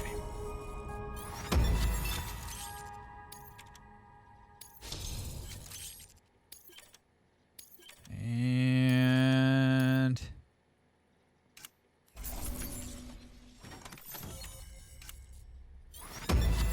Beautiful. Okay. I don't know anyone. And get them back on. It's hard. Can't help. Because it sure seems like whenever is good. All right. Good work. New order available. Please access delivery terminal for further. Oh my God, I just want to make a delivery. Can I please just make a delivery? Confidential documents. Okay, whatever. I'm going to talk about transference now, and then we'll do it. Okay, so transference. In the context of therapy. So when a person goes to see a therapist, that therapist is essentially a blank slate. So it's somebody you probably haven't met. You may have some idea about who they are. You make some impressions about who they are based on how they dress, yada, yada, yada. So transference basically works where there is something about the nature of your relationship to the therapist, or something about the therapist, whether it's a personality trait, the way they talk about something, a mannerism, a way of filling the space, a way of talking, a tick, whatever it might be. That something about that reminds you of a past experience or interaction that you've had, and calls to mind previous experience that you've had. Now, this happens subconsciously. So all of a sudden, let's say, because I talk with my hands a lot, right? So let's say you're a person who is seeing me for therapy, and as I'm talking to you, I'm using my hands while I'm talking. And let's say that one of your parents, whom you had a really not so great relationship with, and who you experience a significant amount of emotions when you interact with, because they talk with their hands a lot. Let's say you have that in your life. So I start talking with my hands, and that calls to mind that process subconsciously. And so as a result, you start to get agitated, and you start to interact with me in the way that you might have interacted with that parent and learned how to interact with that parent. So you might experience agitation, get short with me, get frustrated with me, maybe fight against me or shut down, whatever it is that your learned response is. That's transference. And it's because you aren't recognizing, obviously, that I'm not that person, therefore my hand gestures do not carry the same weight that the person who I'm reminding you of does. But you still respond to the therapist in that way. Therapists are usually pretty good at catching that, because if we can catch it, we can use it as information about the nature of your relationships. Countertransference is when the therapist does that to their clients.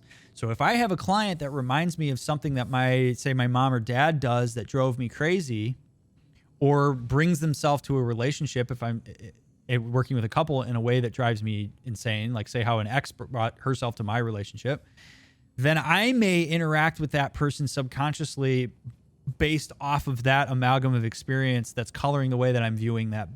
So essentially, transference is a reflection of bias. And I don't mean that in like you're a biased, judgmental person. It's just this natural thing that our brain does through association. And that happens in therapy all the time, because the therapist represents something different for different people. And so when I'm working with a family or I'm working with a couple, I represent something different for each person in that room, and I get absorbed into the system relative to how those people see and interact with me. Which is why when sometimes people will say, hey, I was in couples therapy, but I hated it because my therapist always seemed to take my spouse's side. That may be true. It also may not be true. It could just be it could be transference talking. It's an art. It's not something that's necessarily exact. But that's the rundown on transference. And Zine or anybody else, you are welcome to ask me anything else you like about it. People experience transference with me a lot because they see what I look like wearing this while I'm doing therapy and they think I look young. And then all of a sudden there's transference in the form of what it's been like to interact with somebody who's in their late 20s. That kind of thing. It can be subtle. It can be overt. It really depends on the person and the nature of the relationship.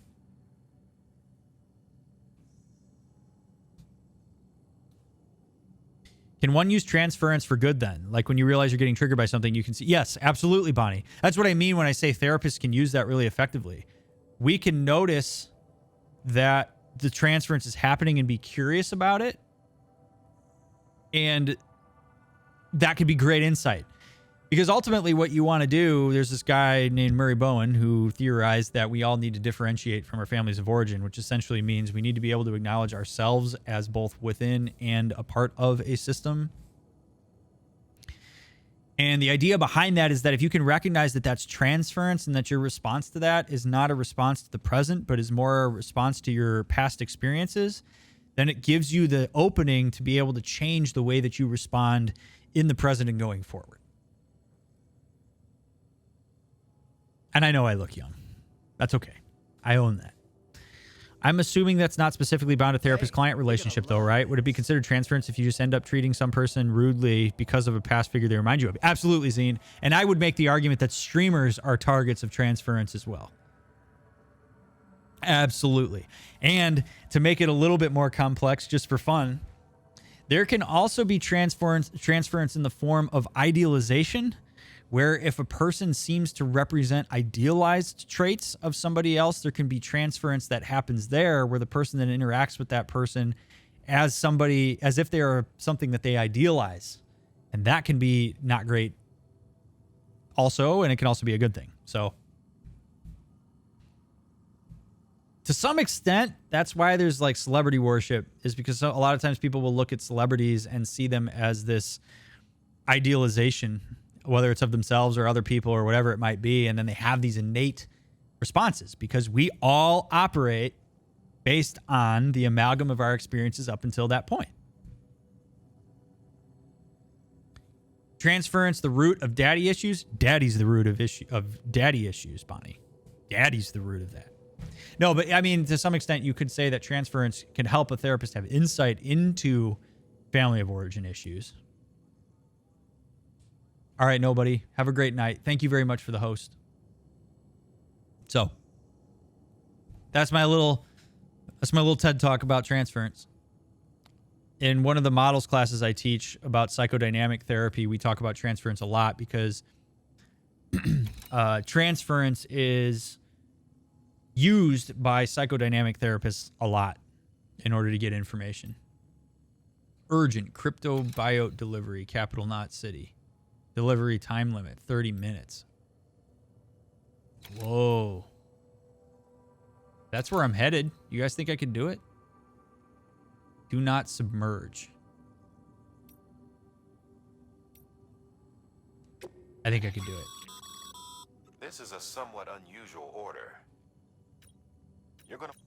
Let's see what we got here. I'm gonna do it. Space Station West, Capital Knot City. I don't know that I want to take that one, so we're not going to do that one. I honestly thought at first when I was learning about transference that it just came down to having a crush on your therapist. That's one way that transference can rear its head. But That's a breathable container, remember? welcome back, For its back, passenger's Wolfer. sake, don't immerse it in water. Don't immerse it in water. Got it. Can do. And go ahead and recycle those metals.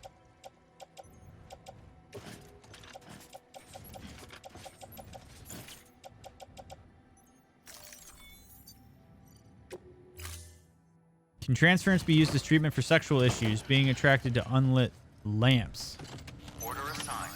Delivery parameters updated. Time I don't know, set. Honey Badger. I'd have to think on that. Transference isn't generally conceptualized as being directed toward inanimate objects. What do you do to relax and turn off from work apart from playing video games? I play the guitar, Zoe. I also play golf when it's warm outside. Sometimes I even play guitar on stream. Very cool, Wolfer. Well, I'm glad you're here.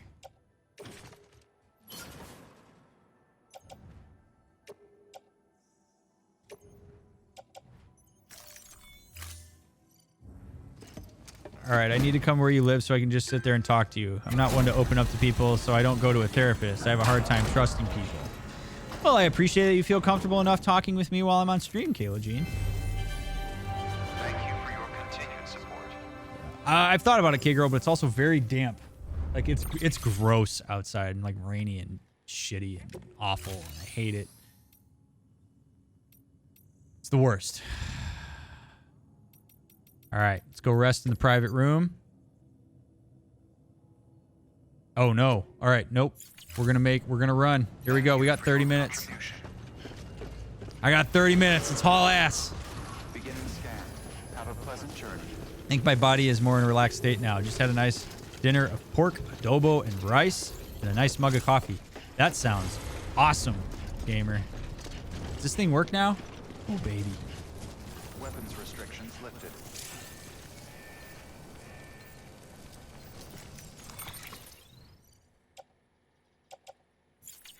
Can I ride this? This bike isn't charged. Sam? Seems like that bike's auto-charging unit is busted. If you want to take it for a spin, you'll need to use a generator to give it some juice.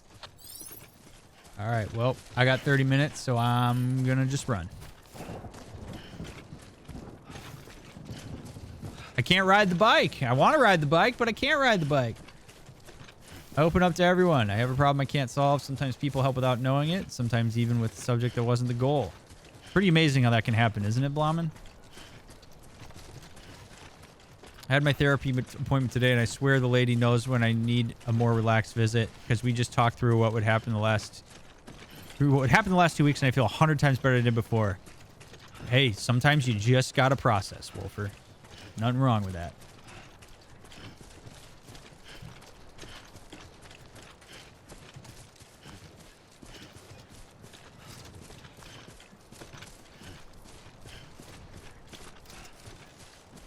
Can you not build the generator? Oh, I could have built the generator, couldn't I? Oh, no. Oh, no. That's what she was telling me to do, wasn't it? Goddamn cottonmouth.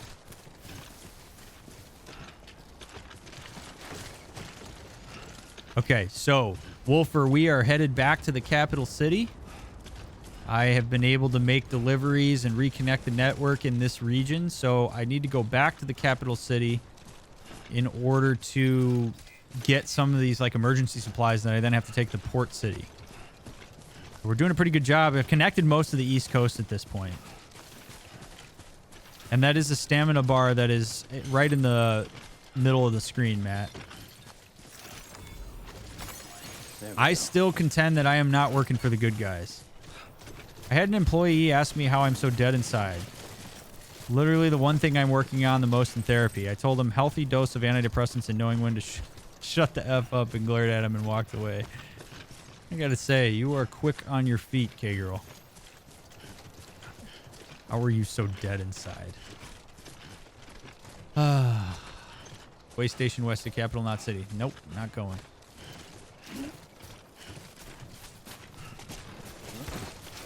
Oh god, oh god, oh god, oh god, oh god. Okay, don't fall down. I also cannot go into water on this delivery, so this will be interesting.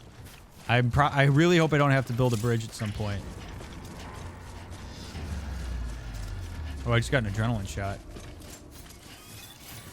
Oh god. Run, run, run. Oh, I'm in mule territory. Oh, Jesus.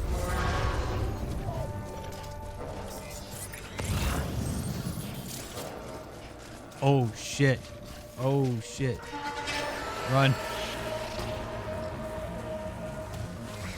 Yeah! I have valuable cargo. Get the hell out of my face.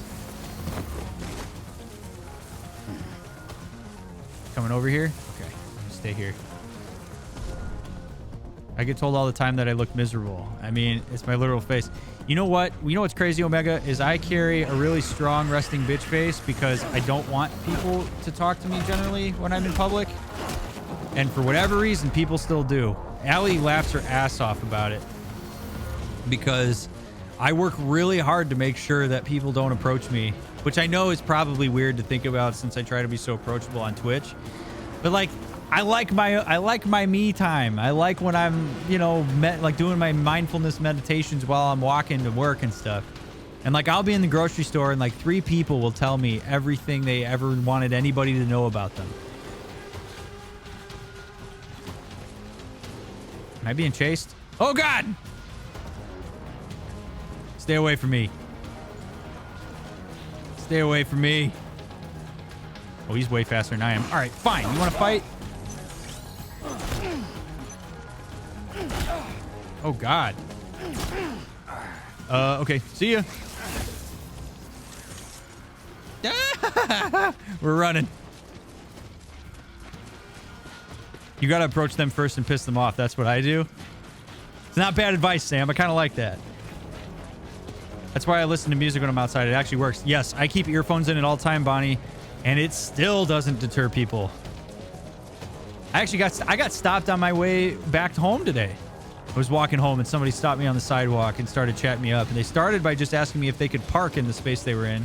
And I was like, I don't know. I'm not the city. And then started chatting with me about like why they were here and why they're parking and all these things. And I'm like, holy crap. I must give off some kind of vibe. By the way, M1, thank you for the follow. I didn't catch that when it came through. I appreciate it. Boyfriend just got here to step away for a few minutes. My triggers question was more, can the person who caused the situation have triggers from the event or the aftermath of that event? Or only the person harmed by the event? I'm told you can't have triggers from something you caused, only reminders based out of guilt. I don't know about that, Lollipop. I mean,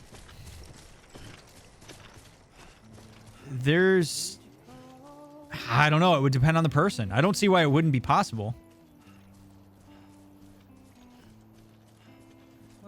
I mean, because if a person acted in such a way that they're really just feeling horrible about, I mean, I suppose it could be, a trigger could be maybe a person's response to how they had interacted with at some point, and they feel so bad about it that it becomes a trigger. It just really depends on the person. I get talked to a lot by strangers, ask directions, etc. all the time. I mean, it's cool that people feel like they're, you know, like they can talk to me, but there are times where I just don't want to talk. Like, can I please just get out of the grocery store? I don't want to be here any longer than I have to be. Sometimes I swear I have crisis worker written on my forehead. Yep. I don't know. I try not to be too hard on people for that. Like, I give people a lot of credit for being willing to even be vulnerable and step out and say something, you know? Hey, Will. Good way to do that is not use a cart. What do you mean, Simu? I know, Bonnie. I will say, I really like the whole idea of only ask the question if you want the actual answer. My buddy studied abroad in Germany and talked about that. Hey, drink Monster Energy. Right? Exactly, Omega. I'm with you on that.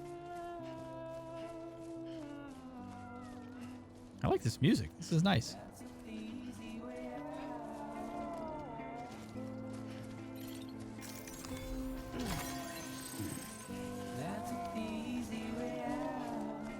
Oh, are you saying so that you don't waste your time in the grocery store, Simu? Because, yeah, I agree with that. I prefer carrying a basket than using a cart. I'm an angry person and my staff knows it, yet they still come to me with issues knowing damn well that there is a good chance I won't make them feel better. They're just trying to change you, K-girl. There's something alluring to the idea that you're mean, you know? And people look at it and say, ooh, I'll bet I could change her. I bet I could make her nice. If you're holding stuff, people won't talk to you as much. And there you go. And then you just act like it's heavy. Sorry, I got this heavy ass basket. Please leave me alone.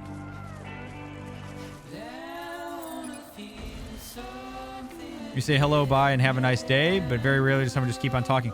Well, so Bonnie, is it true that if you ask how somebody's doing, that like you shouldn't ever ask that unless you actually want to hear how their day is?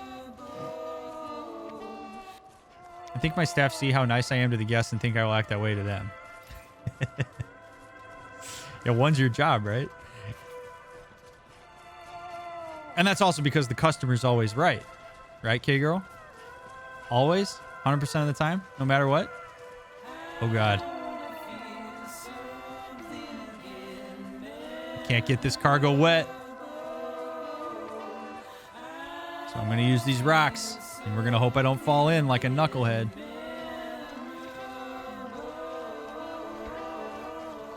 Ooh, oh, boy. Okay. Come on, baby.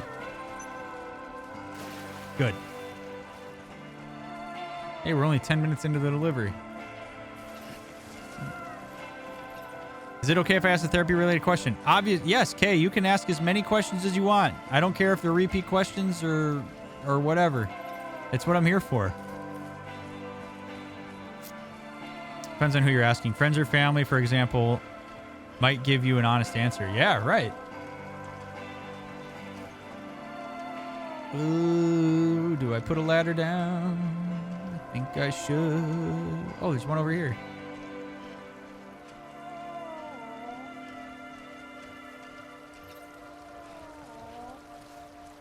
Oh, you're the best, Mr. Bridge Maker or Miss Bridge Breaker or whoever the hell you are that made this. Beautiful. Okay. I can leave my house now. Well, congratulations on that, Kay. That's a big deal. Couldn't for almost 3 years. Scared of people. So, how do you get past the you're a human that I don't know, so I'm terrified stage with a new therapist? Oh, man.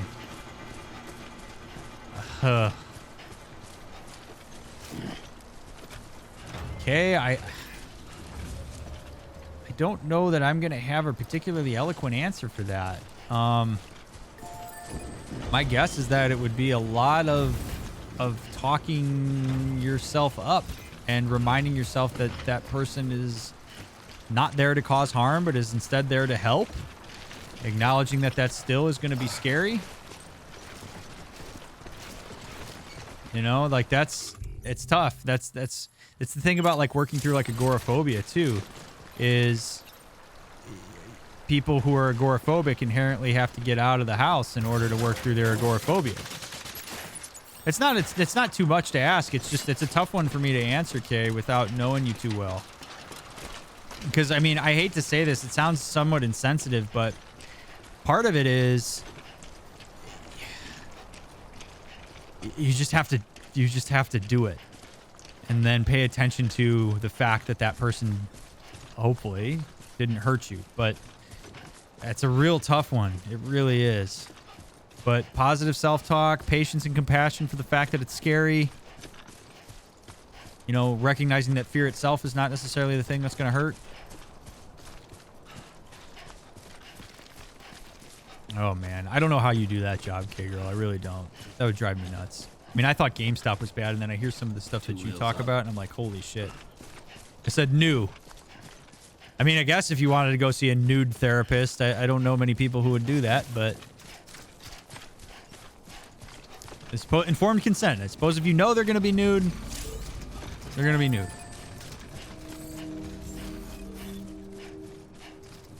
That's not what... Hey, you know what, Kay? So I mean this 100%.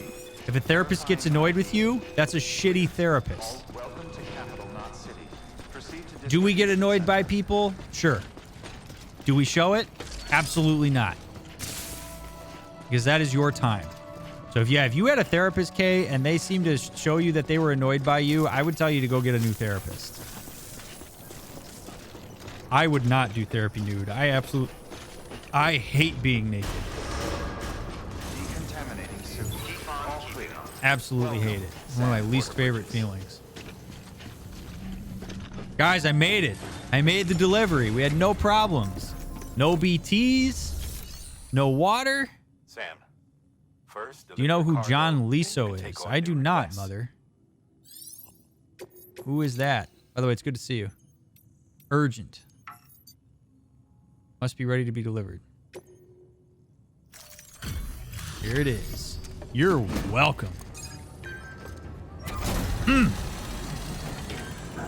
Nailed it! Welcome back, Sam Bridges. Always a pleasure. Thanks for the delivery. If you had to pick one, would you go nude or wear a tux? Oh God, Panda, that's a hell of a would you rather for me. Much obliged. What's the context? Where am I wearing the tux or wearing my birthday suit? Omega, thank you very much for those bits. I appreciate that very much. Very kind of you. Is body memories a real thing when referring to PTSD?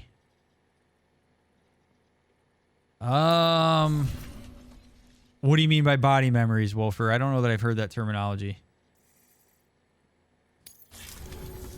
Nude is cheaper. It's true. Safe travels. What's up, Chili Tester? There's something different about you. Can't quite put my finger on what. Something different I about swear, me. I'm not imagining. Is it my I'm glasses? impressed, Sam. You've brought pretty much the entire region together. But the further west you head, the more you're going to have to deal with BTs. Now, we're always looking for new, more permanent solutions. Yeah, I've never heard of him, And Mother, we know your unfortunately. blood has a measurable effect on them. I told you before that Mama's developing a weapon to leverage that, which is why we need a way to artificially produce more of it. Hence the cryptobiotes. But maybe you I don't know if figured it nude out. therapist is a real thing. I'm guessing it's not. I don't know anybody who's done... I don't know any therapists who've done it naked, but... But first, it's time Whoa, to bring wait, more really, folks Sam? into the UCA. The That- order that's from the mind-blowing to department me. is waiting on the delivery terminal. Good work. New order available. Please access delivery. He's the only one that terminal showed up who for took Blue further Cross. Really? information. You only had one person show up who took Blue Cross, Mother? That surprises me a lot. I mean, I'm not arguing you. That's interesting to me. Sam, I received word from Mama that she's completed her anti-BT Who weapon. the hell's Mama? Prototypes of her design form a part of your next Oh, shipment. so is everybody self-pay, Mother? Delivery of relief supplies for the people of Port Knot City. Port Knot City is a fair distance from BT territory, but the weapons should come in handy if any stray too close. They'll Oh, also okay. provide people with the means to defend themselves when traveling outside the city limits. The shipment also I can promise you I would includes a never variety do of therapy medicines, naked. as well as Ever. human sperm and egg samples. These specimens are essential for maintaining genetic diversity as they were donated by civilians living outside the major population centers. By taking advantage of chiralium's temporal properties, we can ensure they remain viable for as long as required. After the shipment's the link been to what, processed, Sam? Connect the Cupid. Now, once that's done, the entire region will be integrated into the chiral network. Afterwards, you'll be pushing on to Lake Knot City. So we've included relief supplies for the people there as well. You Of can course, send it to get me, there, Sam. You'll need to cross over the lake in between. I'd rather look at Details it on that will first. be in a second Send it to me order on you'll need to Discord. accept then. Without a doubt, this will be your longest run for us to date. Make sure you've got everything you need. Sometimes I will swear I can physically feel like someone grabbing me when the trauma was happening. I was told it's caused body memory, so I was wondering if something like that is normalish. Okay, I have heard of that being a thing, Wolfer, yes. I mean, sensory input can be something that that triggers it. So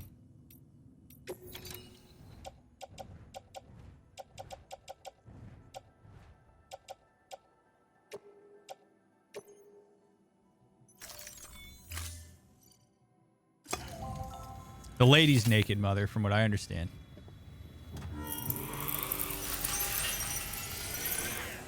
I don't know. Sam would know. Sam's the one who knows the person. I've never met anybody who does therapy naked. Thank you for your continued support. Ew, yeah, right, K-Girl? Oof. You just sit on the plastic. We hose it down after every session.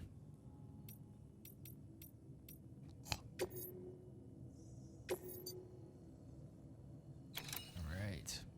God, I gotta go all the way back that way. Really? We couldn't have just...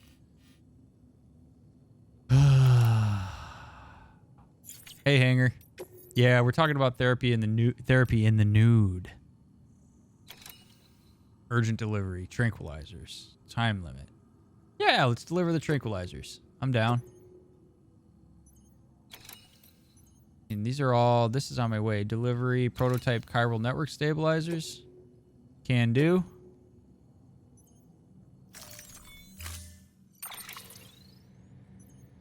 I would do therapy nude with other nudists. Well, I mean, that seems reasonable, right? Like, they're naked, you're naked. I feel like in a nudist colony, it's weird to be clothed, right? All right, I'm looking at the link right now.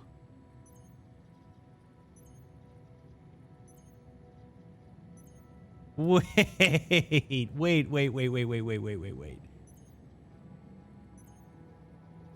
Wait, are you serious?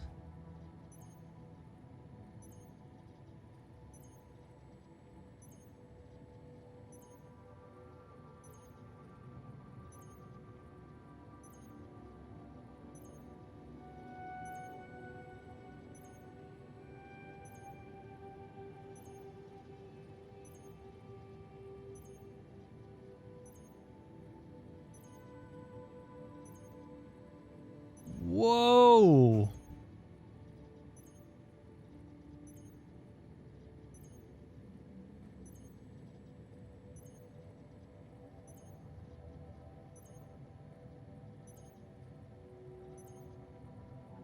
Sam, how do you know this person? How do you even know this existed?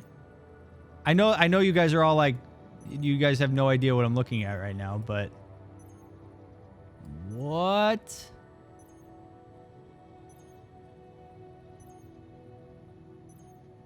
What?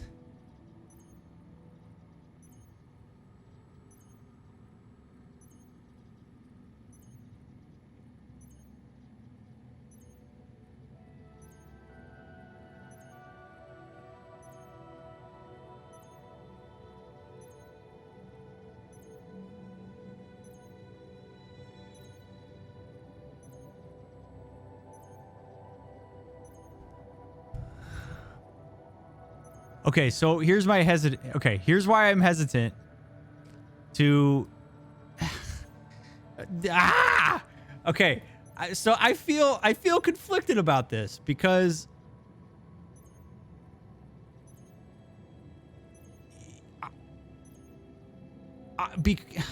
okay, so this person's not licensed. The person uses her name. And oh my God, this is so strange. This is so weird. Like, okay, because there's like this whole, like, you can look at photos and then it's like 18 plus, and I'm not looking at that right now, but like, okay, I'm gonna read this to you guys. I'm gonna read this to you because this is fascinating. All right, hold on a second. Look, okay. Naked therapy is an experience that combines elements from positive and person-centered talk therapy, experiential therapy, and creative play therapy with the added component of the client and/or therapist getting naked to facilitate more honest and unique insights through the experience of arousal. In each naked therapy session, I seek to provide my clients awareness of their feelings that is freeing and an understanding of the conflicts that are holding them back from realizing their full potential. Just as dreams unlock the unconscious, arousal unlocks the hyperconscious.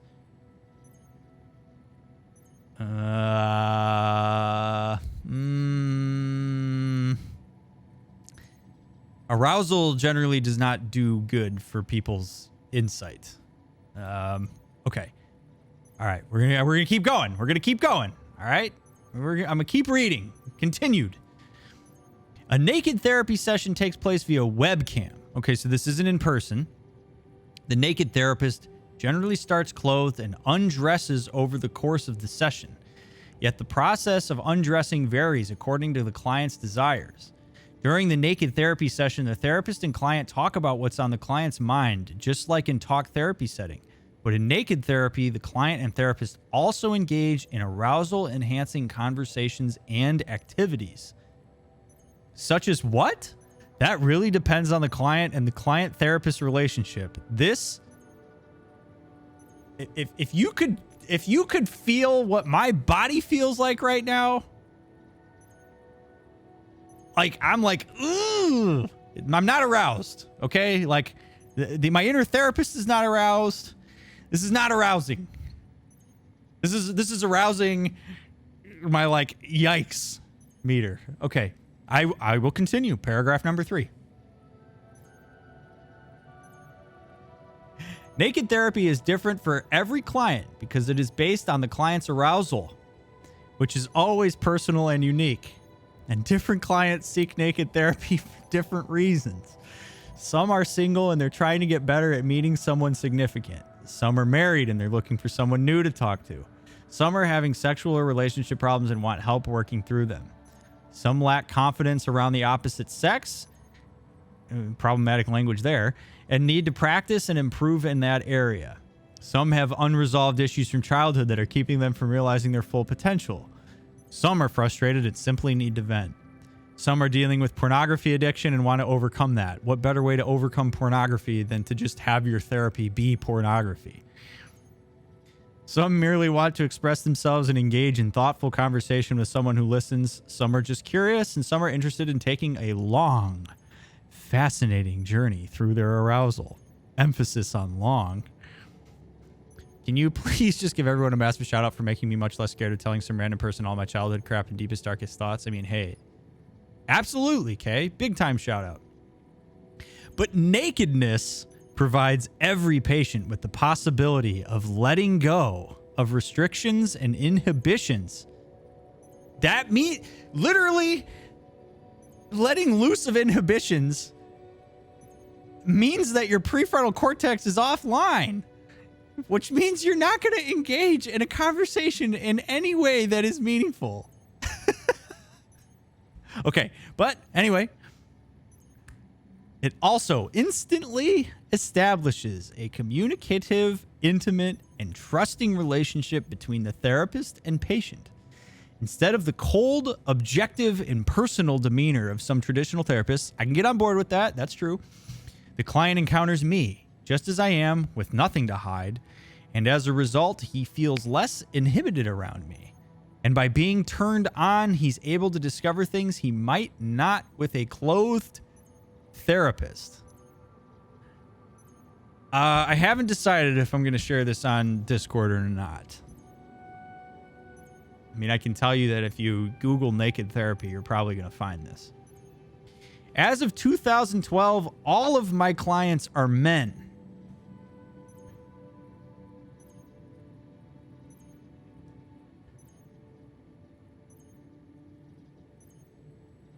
Okay, hold on. Okay, this is like...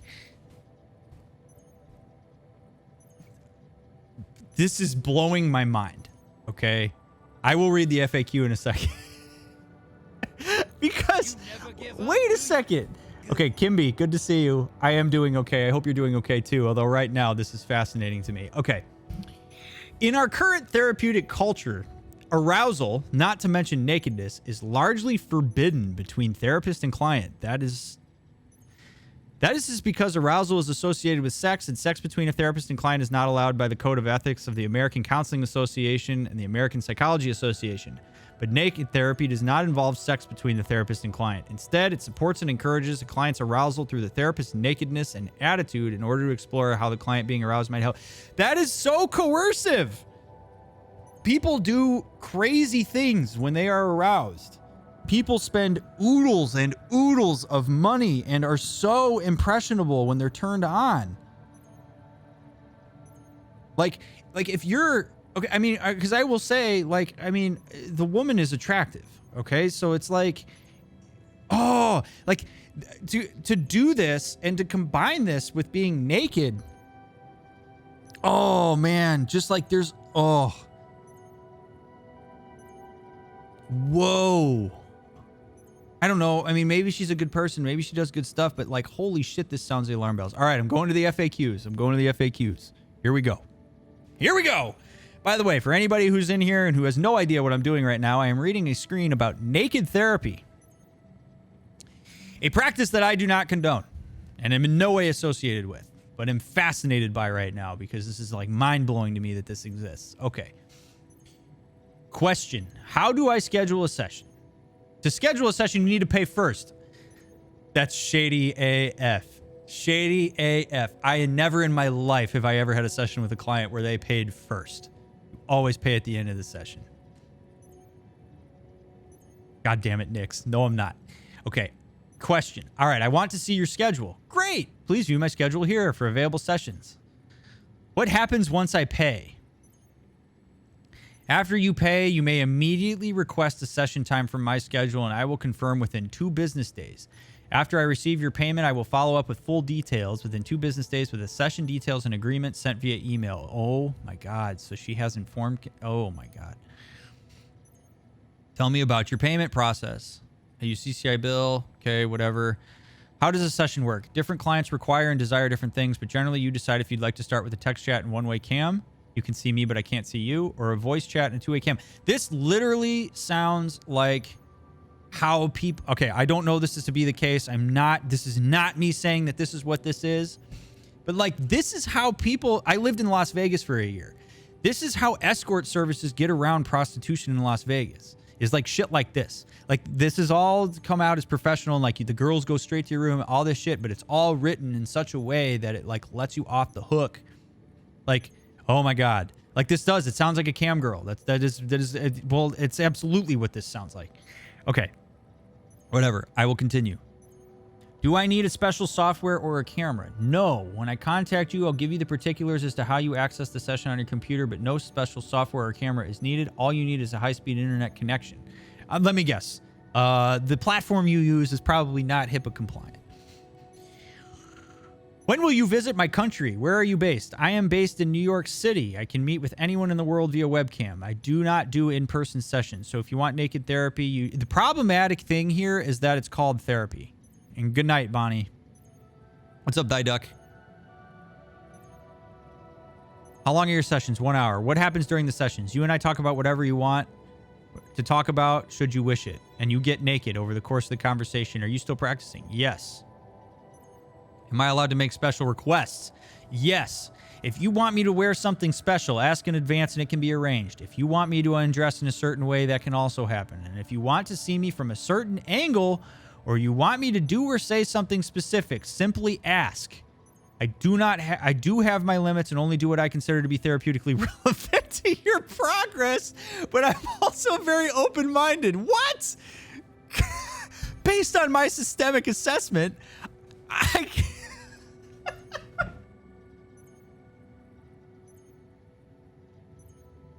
Sorry, I can't show you my asshole because I don't think my systemic assessment allows for that. Oh my God. Oh my God. Okay. Sam, thank you so much for making my night. Okay. Do you get fully naked? Yes, if you wish it. How explicit will you get? That depends on what I consider to be therapeutically relevant. If you don't have a license, you don't get to say that. You don't get to say, oh my God. Can I get naked during my session? Yes. Can I masturbate during my session? Yes. No! Now it's a sexual encounter! Oh my God! This is the most outrageous thing I have ever read. Do you masturbate in session? I do not masturbate. I do light touching if I feel it will help the client relax and realize more arousal. Oh my God. There's no way I can afford to do a webcam session with you. If this is about to say that she runs on a sliding scale, I'm going to lose my shit. I apologize that my fees make my service too expensive for some people. I've done my best to keep them as low as possible. If you're interested in naked therapy, but you feel you can't afford it, please sign up for my newsletter. Not only do I occasionally announce specials, I also have a book called The Arousal Plan coming out soon. Be a cheap and effective way to get in touch with some of the benefits of having a personal session with me.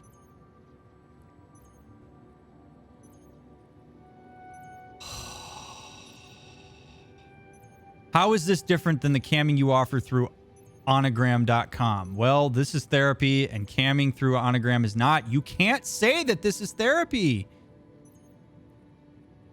This is an emergency. I need to hear from you now. If you have an emergency, please call 911 or get in contact with your professional healthcare provider. I'm not capable or trained for this sort of need. I'm contemplating suicide. I'm sorry, but I'm not licensed or trained to help. Oh, tree hugger, that's beautiful. I wish I would have come up with that. Do you accept health insurance plans? Currently, no, but maybe someday. There is not a insurance provider in the world that is going to that would ever panel this. What is your cancellation policy? If you decide to cancel your session and do not want to reschedule, I'll refund you 50%. All right, whatever. There's no return policy. Please only make a payment if you're 100% sure you want a session with me. All right? Can I get a refund after the session if I don't like it? Yes. Or no. You accept male and female clients? Yes. What are your credentials? Here we go. First off, I am not a licensed psycho-therapist. In fact, I can't be licensed because my techniques are considered unethical by, in quotes, unethical by state licensure boards. Because they are. However, I have studied psychology, human sexuality, and social biology, and I've helped hundreds of people, many of whom say naked therapy has made a huge difference in their lives. Further, I consider myself highly skilled at talking, listening, and counseling while also being arousing.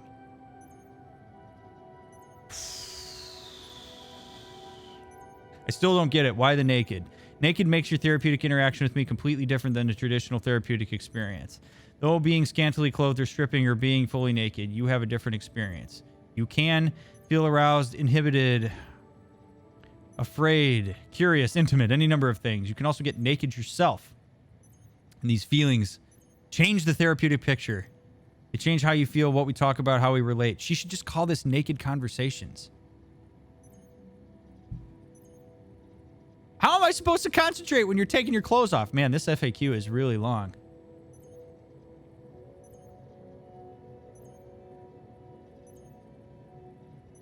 No. Okay, you guys, I have to read this. Please know that as I'm reading this, I am reading something that are not my words. This is my favorite. How am I supposed to concentrate when you're taking off your clothes? This is my favorite question. It's the heart at naked therapy. If you'll allow me a bit of grandstanding, in my opinion, the 21st century human is living a schizophrenic existence that is rooted in traditional therapy and exacerbated by the internet. One part of his life is rational, cold, and concealed. The other part is sexual, raw, and open. In the first part, he judges and talks and thinks about himself and this world in a neutered, socially acceptable fashion. In the second part, he lets down his guard and looks at porn, has sex, goes wild. Traditional therapy uses the first part, the cold and rational and concealed, to release and conquer the second part, the sexual, raw, and open. Naked therapy takes the opposite approach. Naked therapy indulges in and explores the second part in an attempt to excite and engage the first part.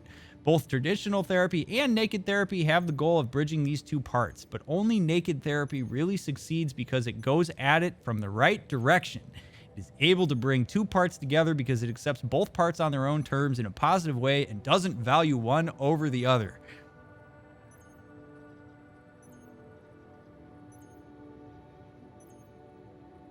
How is this different from sex camming?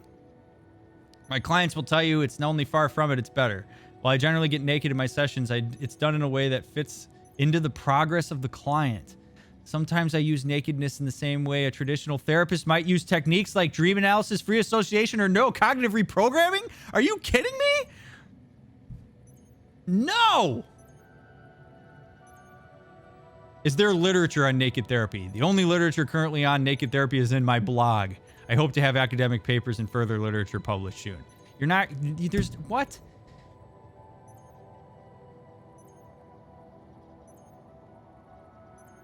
Oh my god. Okay.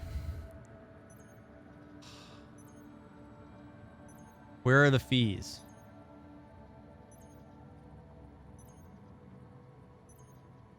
Whoa. All right, guys. All right. Based on what I read, how much would you pay? How much would you pay per session, fam? A lot. What's up, Llama Cycle? You just walked into me reading Naked Therapy.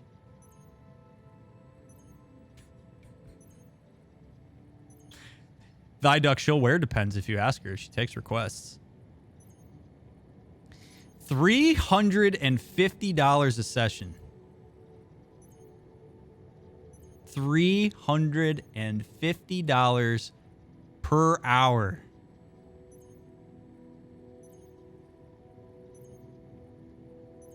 Whoa, for an hour-long webcam session.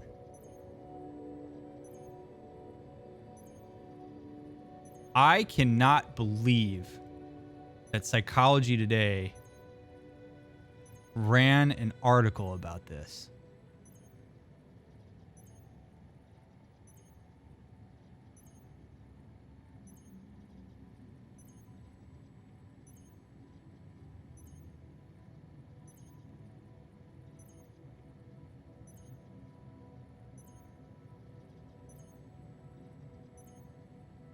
Sarah's not worried about professional licensing boards coming after her for use of the term therapy or therapist, but she is cautious to avoid using words such as counselor or psychologist, which could result in sanctions.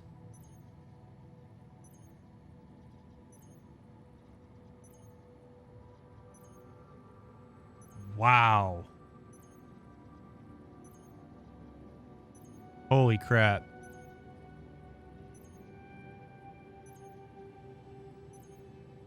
This is mind-blowing. Absolutely mind-blowing. Holy crap, Sam. You learn something new every day. Like I said, I think she's attractive. I do. Like, I mean, I could see why people would pay for it. I mean, everybody thinks different things are attractive, but yes, I mean, I would say that she's attractive. But like, Jesus, this is the kind of shit that gives like a couple sessions, only 400, so it's a great deal. Oh my God. All right, Omega, have a good one. Holy shit. All right, sorry for the deterrent there, but my God, that was fascinating.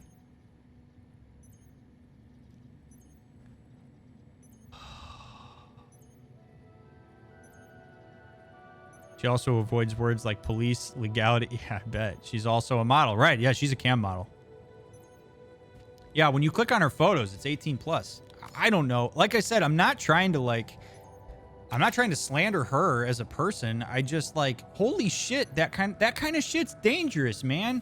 Like if you get somebody who's coming in with legitimate issues who sees that and thinks she's a therapist and then goes and talks to her about stuff, and she's getting naked while she's doing that. Like, she could do damage to people. Like, that's why this shit drives me nuts. If that wasn't the case, that, like, if she was saying, like, yeah, I'm a cam model, and you want to come talk to me, and I'll talk to you about your problems, like, whatever. But, like, to put the word therapist on that. I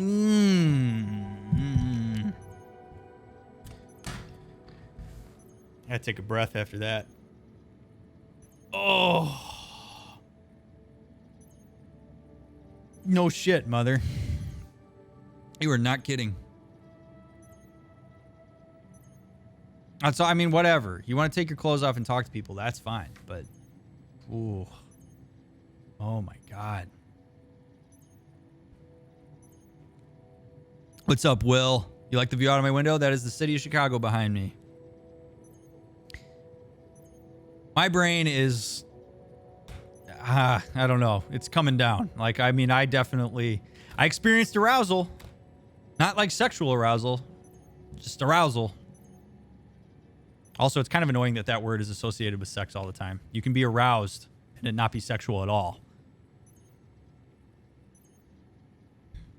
That much for an hour, I better get multiple orgasms. Well, orgasms. Well, okay, girl, you can't. I mean, that's up to you. You can masturbate during session, apparently. So that's all about how good you are at masturbating. I can't believe that just came out of my mouth. Oh my God.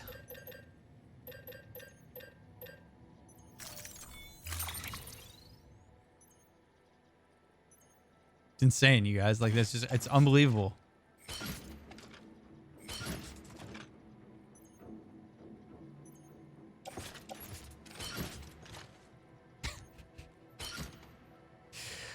Oh, man. What's your opinion on psychedelics, Mick? I'm not a drug person. Like, I don't prescribe medication. I have no personal experience with psychedelics. I know that there's research going on about using psychedelics as a way to help people access and reprocess trauma. Like, I know Europe's doing a lot of stuff on that. But I don't really have an opinion on it, Duck, because it's not in my wheelhouse.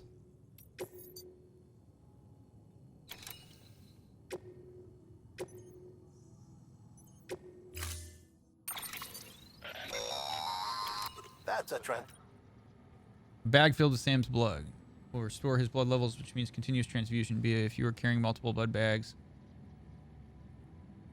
While equipped, it'll... Okay. Do I really need to make one of those?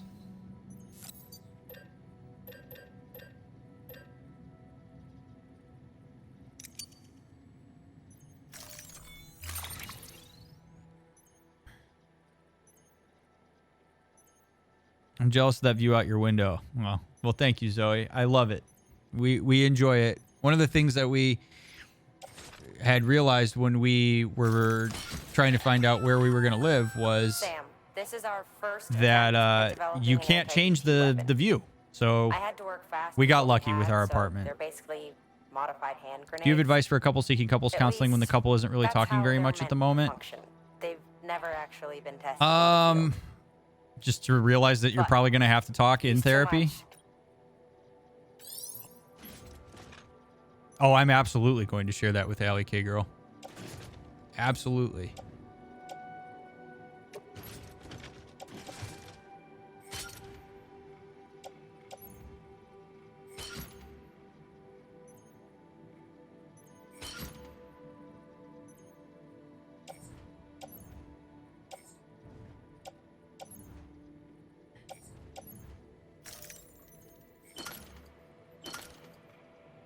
Oh my god, I am sperm and eggs. Oh my god, I'm carrying so much stuff. Anti-BT weapons. Holy shit. What's up, Zach? How are you, man? But yeah, mother, that's a tough one, man, because you're gonna have to talk in order to even coordinate that.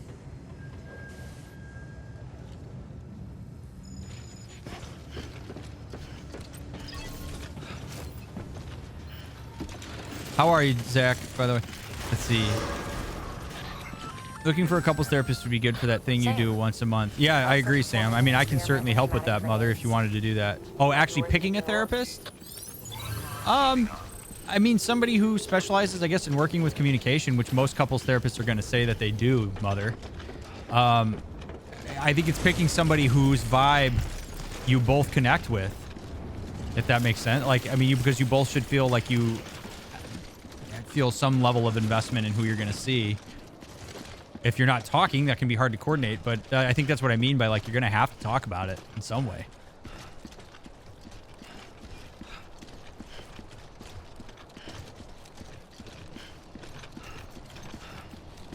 Yeah, Zach, I just went through somebody's website where they claim to do naked therapy.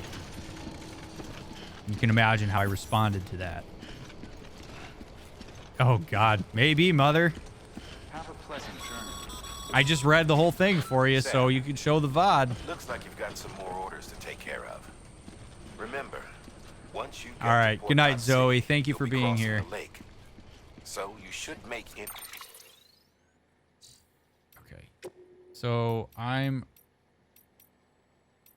this is the one in 45 minutes, so I got to go to the way station west of Capital Knot City, and I've got 45 minutes to do it. Okay. Pending deliveries before then.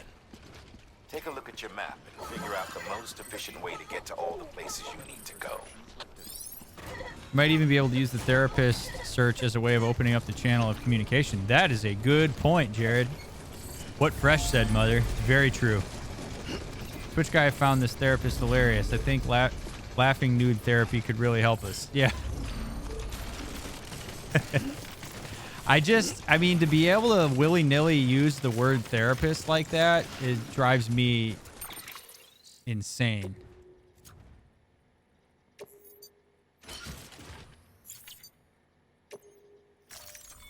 God. This is so heavy.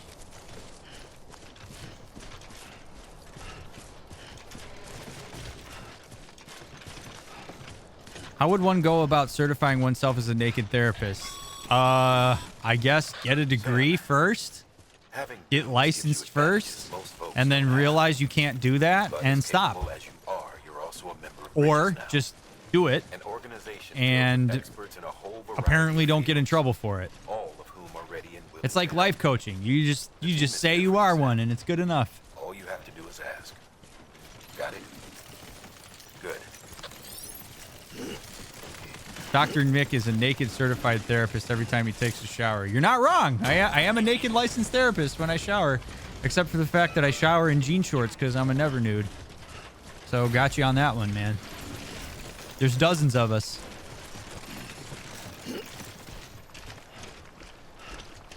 Well, that's probably why it's $350 an hour, Jared. You got to keep her on retainer, and and that's a good going rate for therapists. Oh my God, this walk is.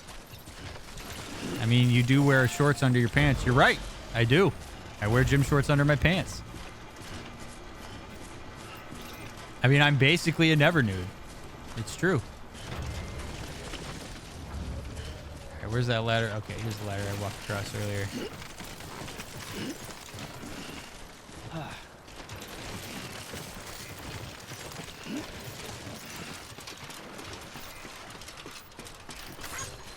There's dozens of us. Dozens of us. Me, Tobias Funke. Oh God, slow down. All right, come on, buddy. Yeah, we're talking about how I wear gym shorts under my pants. I'm currently wearing Chicago Bulls shorts under my pants for anybody who's curious. Don't fall. Don't fall. Easy, easy, easy, easy, easy. Oh my God. Dude, get your balance. Let's go. Beautiful bridge over there. How far am I? Oh, yeah, we're definitely taking that bridge. Embrace your body. Rid yourself of the shame you feel toward it. Our bodies are beautiful. You know, there's nothing wrong with my body. I said I don't like being naked. There are people who don't like being clothed. I don't like being naked. Not a sensory experience that I enjoy. All right, hold on 1 second. I gotta respond to this text.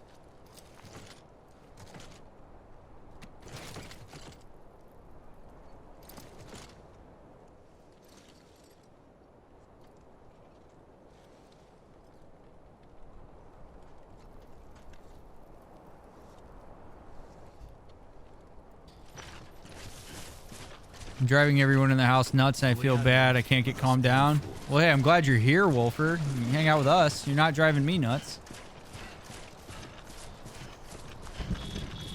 I get so confused when you guys say pants. What do you mean, Kay? So I set myself on fire working late last night. Stick welding some angles on a steel table, and I guess I wasn't grounded right, so the current went through the table I was leaning on and into the staples I had holding my pants together and caught me on fire. Whoa, dude. Do you have like second or third degree burns, Zach? That's intense, dude. Sent you another link. All right, I'll look at it. I'll look at it in a bit, Sam. I still got to calm down from that first link. I'm English. I never know what. Oh, trousers. Wait, do people in the UK call underwear pants? Oh God, there's a BT on the bridge. Are you serious?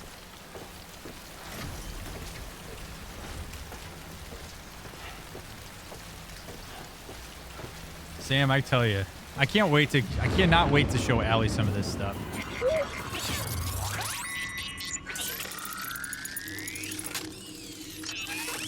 Like, I guess, how bad are the burns, Zach?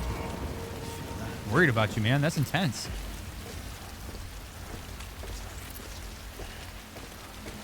Man, these bridge builders are a godsend.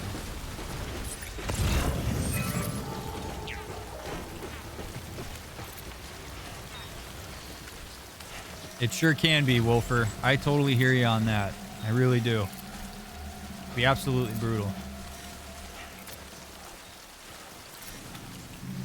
What's up, Titan? How much did I miss? You got on it too. I did. I've been on for a while.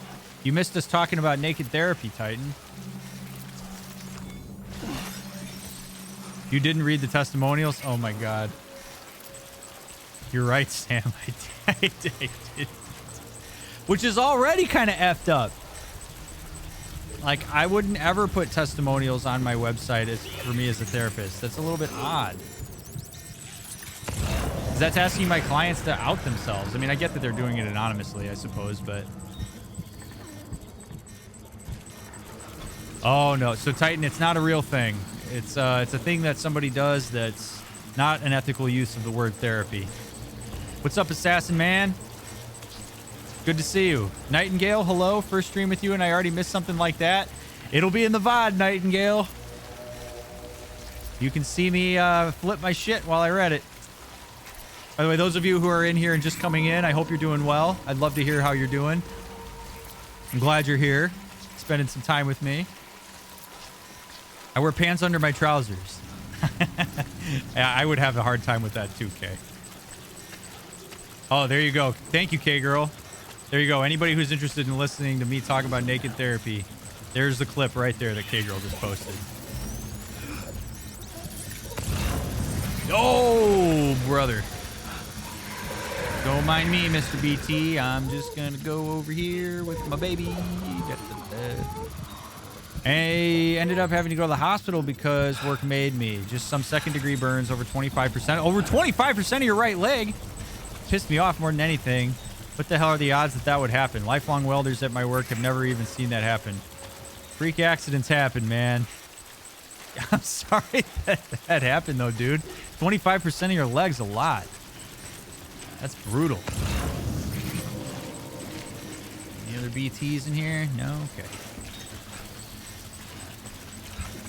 Turns out the girl got a boyfriend that is in the same class as mine, so I guess I'm just gonna move on. Fuck. Oh, man. Well, that's still a bummer, Assassin, that's the case. I'm sure that was a bummer to see, but I know everybody says this, but there's plenty of people out there. It doesn't change how hard something like that, like your situation is, but I appreciate you giving me a follow-up. Democratic debate is tomorrow. Are you gonna watch? Depends on what time, because I gotta work tomorrow. I'll probably catch the highlights.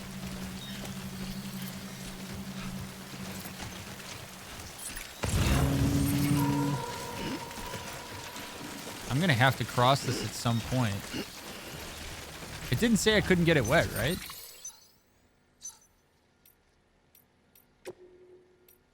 Daily tranquilizers. Quantity 1 or more. Oh yeah, alright. So I can go through the water.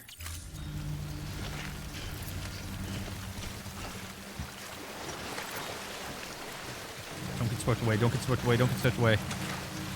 No screen grabs or anything, just medicated ointment, crap, and pain meds. Does it hurt to put on pants? Man, dude. Yeah, but I'm the type of person that doesn't try to get someone, so it will be a while before I get another girl that I like just as much. But I still see that girl I liked for the last 8 years on the same day at lunch. Oh, man.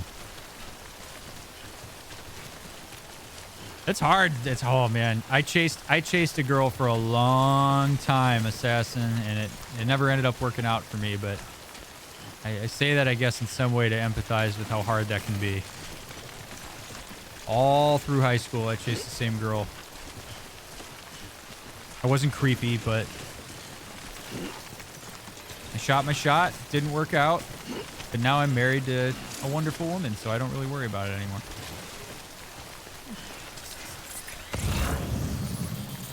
I forgot to share in the Discord. I stood up for myself and my friends because there was a guy that liked me but didn't ever talk to me because I'm busy. So everything went through my friends first and was stressing them out. So I told the guy I wasn't interested in him and to stop messaging my friends about me because he was upsetting them and upsetting me. Good for you, Kimby.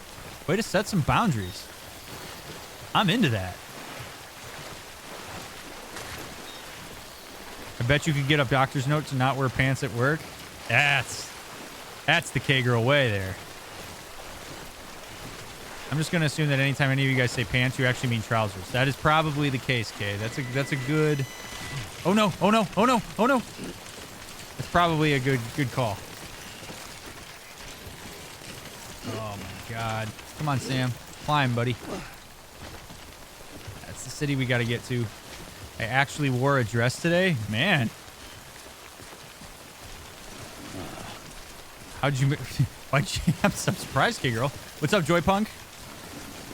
Apparently pants can mean underwear in the UK, Joypunk. I didn't realize that. I was so proud of myself. I'm terrible at setting boundaries. It doesn't sound terrible to me, Kimby. That sounds like an effective setting of boundaries. I'm so over him upsetting my friends the way he was. Well, I give you a ton of credit for that. I really do. It's hard to do something like that, even when you feel strongly about your convictions. That's good stuff.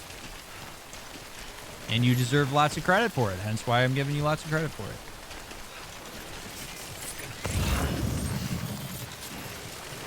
Come on, Sam. Oh, God. Oh, God. The baby's not happy. I'm going to fall over. Oh, God. Oh, God. Get out. Get out. Get out. All right. I love dresses. Hate pants. Also, I can hide my pizza belly under in my control top thighs.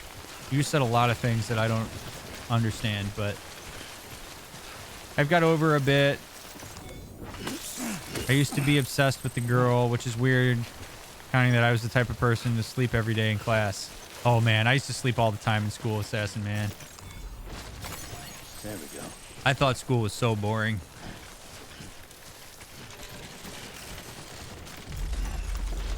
Also, I can hide my pizza belly better in my control top tights.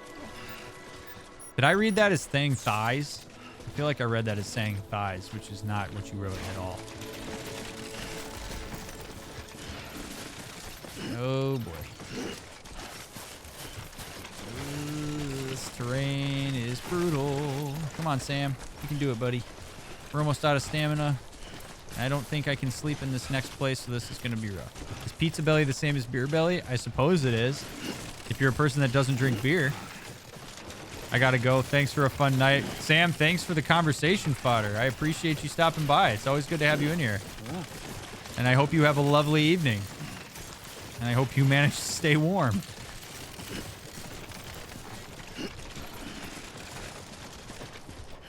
$8 p.m. I have a client scheduled for 8 o'clock tomorrow, so I'm gonna miss the live version. Yeah, I would say just one carb for another sounds about right. Like literally, I slept every single day, and when they told me to get up, I would go right back to sleep. Oh, geez. Beginning scan. All right, so extra sleepy. Verifying ID. Clear. Weapons detected. Yeah, I'm gonna have to catch the highlights. Oh no! And of course, I fall over at the last second because I'm not paying attention. Get up, buddy. You're almost there. Come on, come on, come on, Sam.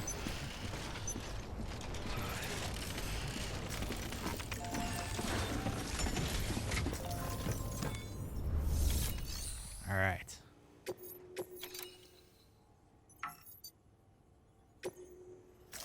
Boom.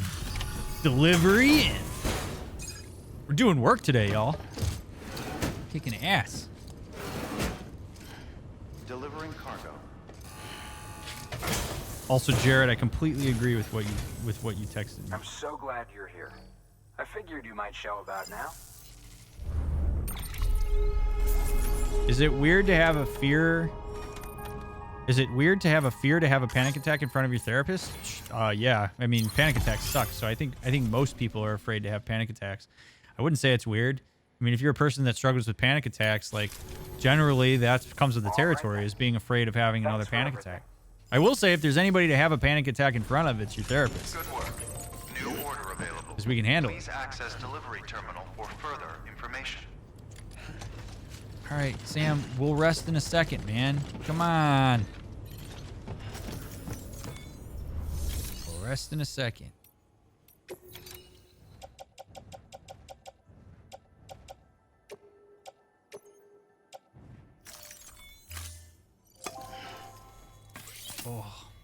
Oh my God. It's already 6 o'clock. Holy shit. I always worry about being judged.